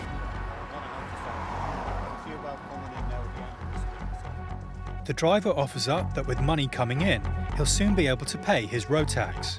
But it's not good enough for Officer Fay. Driving without tax is an offence. The officer is left with no choice. Oh, look, I'm going to be detaining the vehicle under provisions of Section 41 of the Road Traffic Act 1961 as amended. Basically, the reason why I'm detaining it is because you had it since October. And whilst I sympathise with you over what you're saying in terms of i.e. financial difficulty or wherever else, the provision is there in the event of some people find themselves in circumstances. Joe, can you get a tow truck here to assess them for your road, please? Section 41 for this Peugeot partner van, please. All right, mind yourself, okay? See you. Mind yourself, all right? Good luck, bye-bye. The vehicle is seized, leaving the man with no white van. Avoiding payment has only added to that driver's financial problems. And unfortunately now for him it's going to cost him the fees in which to reclaim it, and also he'll have to back taxes and tax it for a minimum period. Why you would purchase a vehicle and not take into account as to the actual outer costs that are involved in relation to putting it on the road. He should have factored into consideration the yearly tax, or, as I said to him, a 3-monthly tax period if he found himself in difficulty.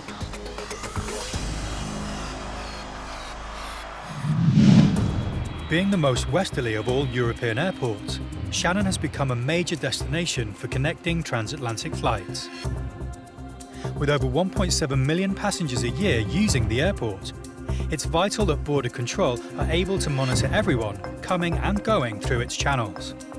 Transferring on a connecting international flight, passengers are kept airside and do not officially enter the country. Enjoy your stay, lads. Have a great time. Take care now. This passenger has arrived at Officer Dara Malloy's desk. What's that, sir? My wife is being paid. She's got my passport. Oh, where's your wife? She is somewhere at the airport. I thought she went ahead of me, but she might have gone And, but is your wife still on the plane? Is she coming out? No? She was already out, but she walked ahead. And has she gone through immigration here? I'm honestly not sure. I can't find her. She's with my 2 children. Oh, your 2 children as well, is it? Yes, and I have an American passport. That's where I should be. Yeah, oh yeah, you're fine, yeah, there's no problem there. But she must have gone through immigration if she's not here in the immigration hall. And we're flying to New York, so I'm just here for a connecting flight. Okay.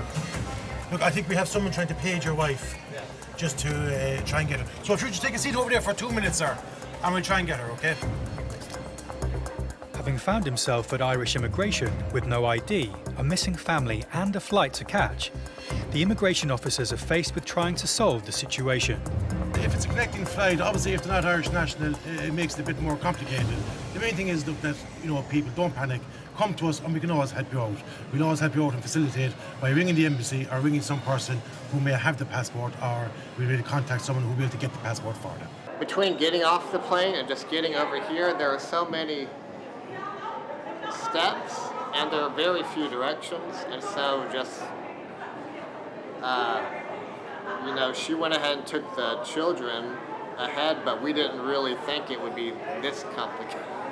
Okay, we just figured it would be one way and then we would all meet up ahead, but apparently it's not. They can't give him leave to land without a passport, and he can't get back through to the transfer route without going ahead through immigration first. They need to make sure he is who he says he is, and the quickest way to do that is to locate his wife and his passport. An announcement is put out around the airport. Hopefully we'll get it all figured out and we'll get on our flight. And all he can do is wait. I think it leaves at 12:45, so we have another hour, so we should be okay. But we have the right people working on it, I think. If everyone else gets on the flight except for me, as long as I get my passport at some point, I'll be okay. The airport team have found his passport, and with official ID, the process can now begin. He's transferring on to Boston with his family, but his family took the transfer route and he took the route down through Irish immigration. His wife had his passport, so now we've retrieved his passport. We're going to get him back upstairs. He's now in a race to reach his flight in time. Oh, we got it? Okay.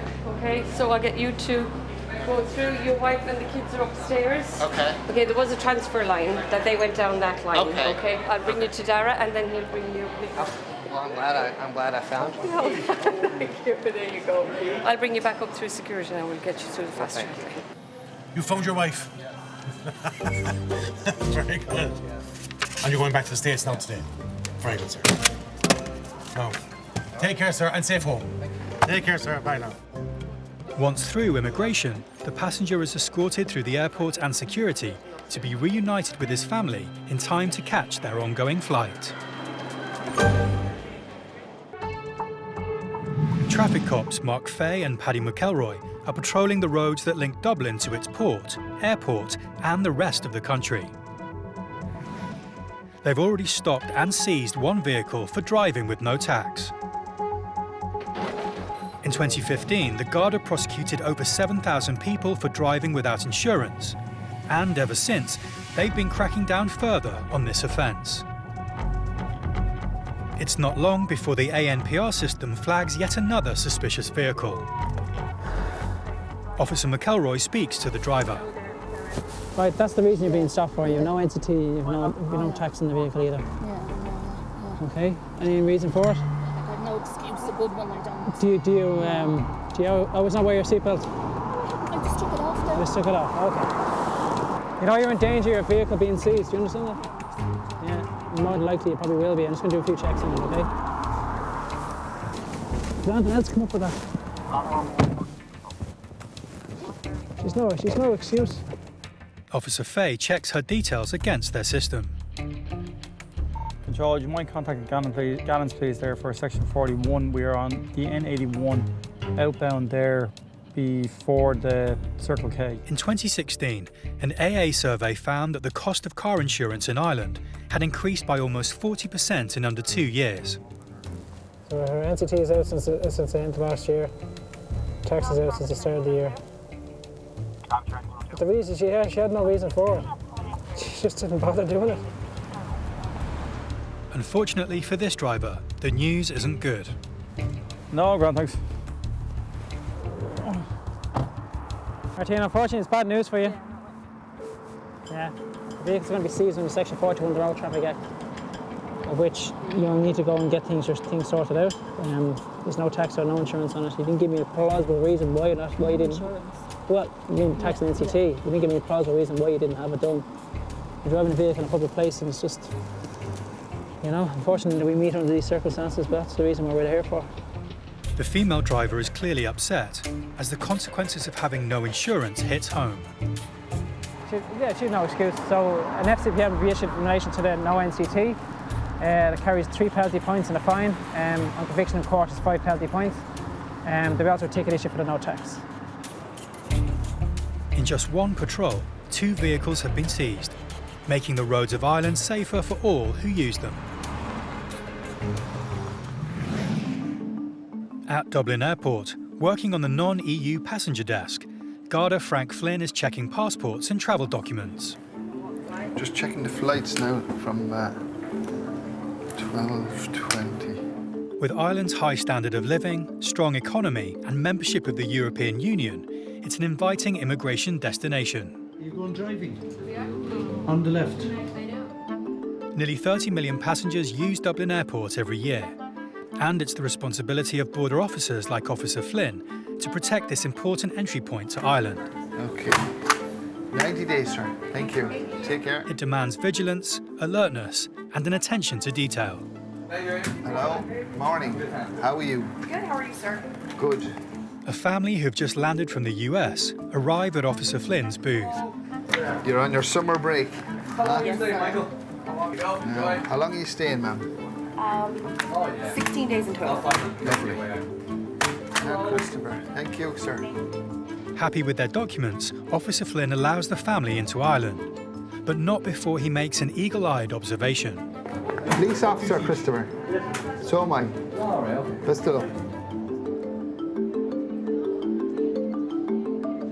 He realized I was a police officer by my wristband. We have like a brotherhood, I guess, so for him to notice my wristband that quick, he was very observant. So I work at the courthouse in the States, and I work warrant unit, and I pick up on details, but I don't know if I'd have picked that up that quick. I was sitting where he was sitting at. That was pretty slick. For Officer Flynn, it's just a chance to bond with fellow international police officers. A bond there worldwide, you know, with police forces, and especially USA and the Gardaí go to the US every St. Patrick's Day and march in the St. Patrick's Day parade, you know. Hello, how are you? Fine. Good, good. Next to approach Officer Flynn's desk is a woman travelling alone. Although the lady has arrived from France, she's at Officer Flynn's booth because she's not an EU citizen. She's African. The lady was from Guinea-Bissau. She had a visa to enter, multi-entry visa to enter Ireland. Oh, you live in France? Yes. The woman may live in France, but her West African nationality means she has a different immigration status to a citizen of an EU country. She needs specific documentation if she intends to stay and work. You have a letter, have you? Yeah. The woman produces a letter to show she is part of something called the Atypical Work Scheme. It allows non-EU citizens to work in Ireland for a specific employer, where there is a skill shortage in the profession or they have specialised skills. She has an atypical work scheme letter from Lidl, so she's entitled to work with them for up to, normally it's 3 months, but she said it would last a year, because she's non-European, so she has to go on the system and register. With 143 stores currently in the Republic of Ireland, Lidl is one of Ireland's top employers. But as an international company, it also employs specialist staff of other nationalities. With her paperwork in order, Officer Flynn processes the woman's entry. Lidl are based in Kildare, aren't they? Yes. So where are you going to live? In Kildare, is it, or Dublin? In Dublin. In Dublin, oh. Okay. In a hotel. Yeah. Well, you're going to have to register with immigration, you know that? Yes. Okay. They send me all the information. All right. If you're living in Dublin, you've got to go to this office. Okay. And register with immigration within 90 days, okay? Okay. And they will give you a stamp then for your remaining time. It's critical she registers with the immigration department and that she gives herself enough time to do so. I will do it this week. Okay, if you get a chance, yeah. But sometimes it's busy in there, you know? Okay. If she fails and misses the deadline, there's a very good chance that she'll not be allowed to stay beyond the initial 90 days, even with the prospect of a job. See you then. Goodbye. Take care.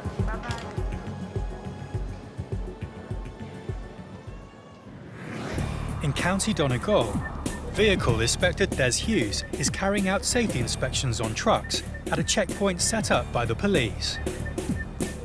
On the border with Northern Ireland, County Donegal is a vital entry and exit point for haulage. Where we are today is pretty close to the border, so we'll get lots of cross-border traffic. Some vehicles from Northern Ireland registered and Southern registered. It's not long before they pull over the first truck of the day. How are you doing? Vehicle Inspector Hughes immediately begins his inspection, checking every aspect of the truck and its trailer. They're all reading about 60 to 70 degrees, which tells me these brakes are working. Both the truck and its trailer are in good working order. But when he checks the safety certification for the vehicle's trailer, there's an issue. I'm going to double check that now, but it's coming up as being expired since August 15. August? Trailers, like every other vehicle on Ireland's roads, have to have a valid certificate of roadworthiness, and this one doesn't appear to have one. Vehicle Inspector Hughes fills in paperwork. The driver's phoned his boss. He claims the trailer is certificated, but in Northern Ireland. A&E number on this trailer. Yeah. It's tested in the north. Okay. Okay, he's just informed me that there's an NI number on it, which is the northern trailer number, which is being tested in the north instead of the south. Unfortunately, for Vehicle Inspector Hughes, he can't confirm that the test happened. I can check a vehicle as in a truck from the north on my phone for MOT, which is their test, and tax, road tax, but I can't check a trailer. Instead, he'll need to rely on the owner sending him evidence the trailer is certified. Will you just get him to email it on to me anyway. I'll have it on the form, right? Just a copy of the test, yeah? Having done a thorough check of the vehicle, he knows it's in good working order. So he's happy to let the truck carry on its journey. It's not long before they pull in another truck, and he's faced with a similar problem. Is the truck tested? That certainly is. It's tested north. Have you any paperwork there, no? I don't have any paperwork for this truck. Can I step in the far side for a second? You can, of course, as long as them feet's clean. Vehicle Inspector Hughes carries out a full inspection of the truck and trailer. We're then with a few miles of the border here, so, you know, people are juggling each side of the border and in their daily work. Some businesses have addresses both sides of the border. Makes it more difficult to get the full story on them and get the full picture of us not testing what is tested and testing it in the south, then testing it in the north. So it's a full-time job. Happy that they're both roadworthy, he allows the truck to go. But he'll need to be sent the required paperwork. And then it's on to the next truck and trailer.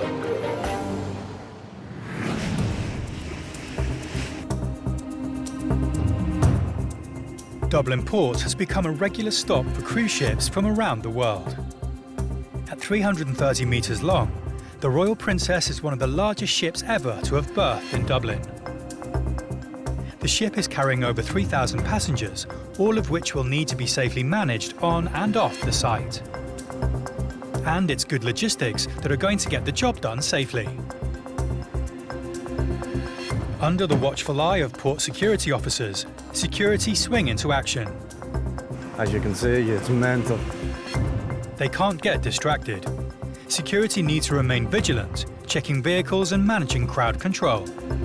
It's a lot of checking going on and a lot of bodies around the port, a lot of securities coming in. As it's when things appear chaotic that people intent on causing harm or performing illegal activity can take advantage of the situation. Security need to make sure that every single passenger arriving is properly screened and checked before being allowed on board. This is organised chaos, that's what it is, and if there's panic, let it be organised. What are you doing? You can't go that gate, you're holding it all up, just turn around to the right. You can't go out that way, sir. Follow the bus. Move it up, don't park there. You get a lull, and then there's just like another wave comes in, and they're everywhere. It's all gone smoothly. With the port security being so organised, any potential risk has been prevented. Everyone is back on board who should be. The Princess Royal can set sail.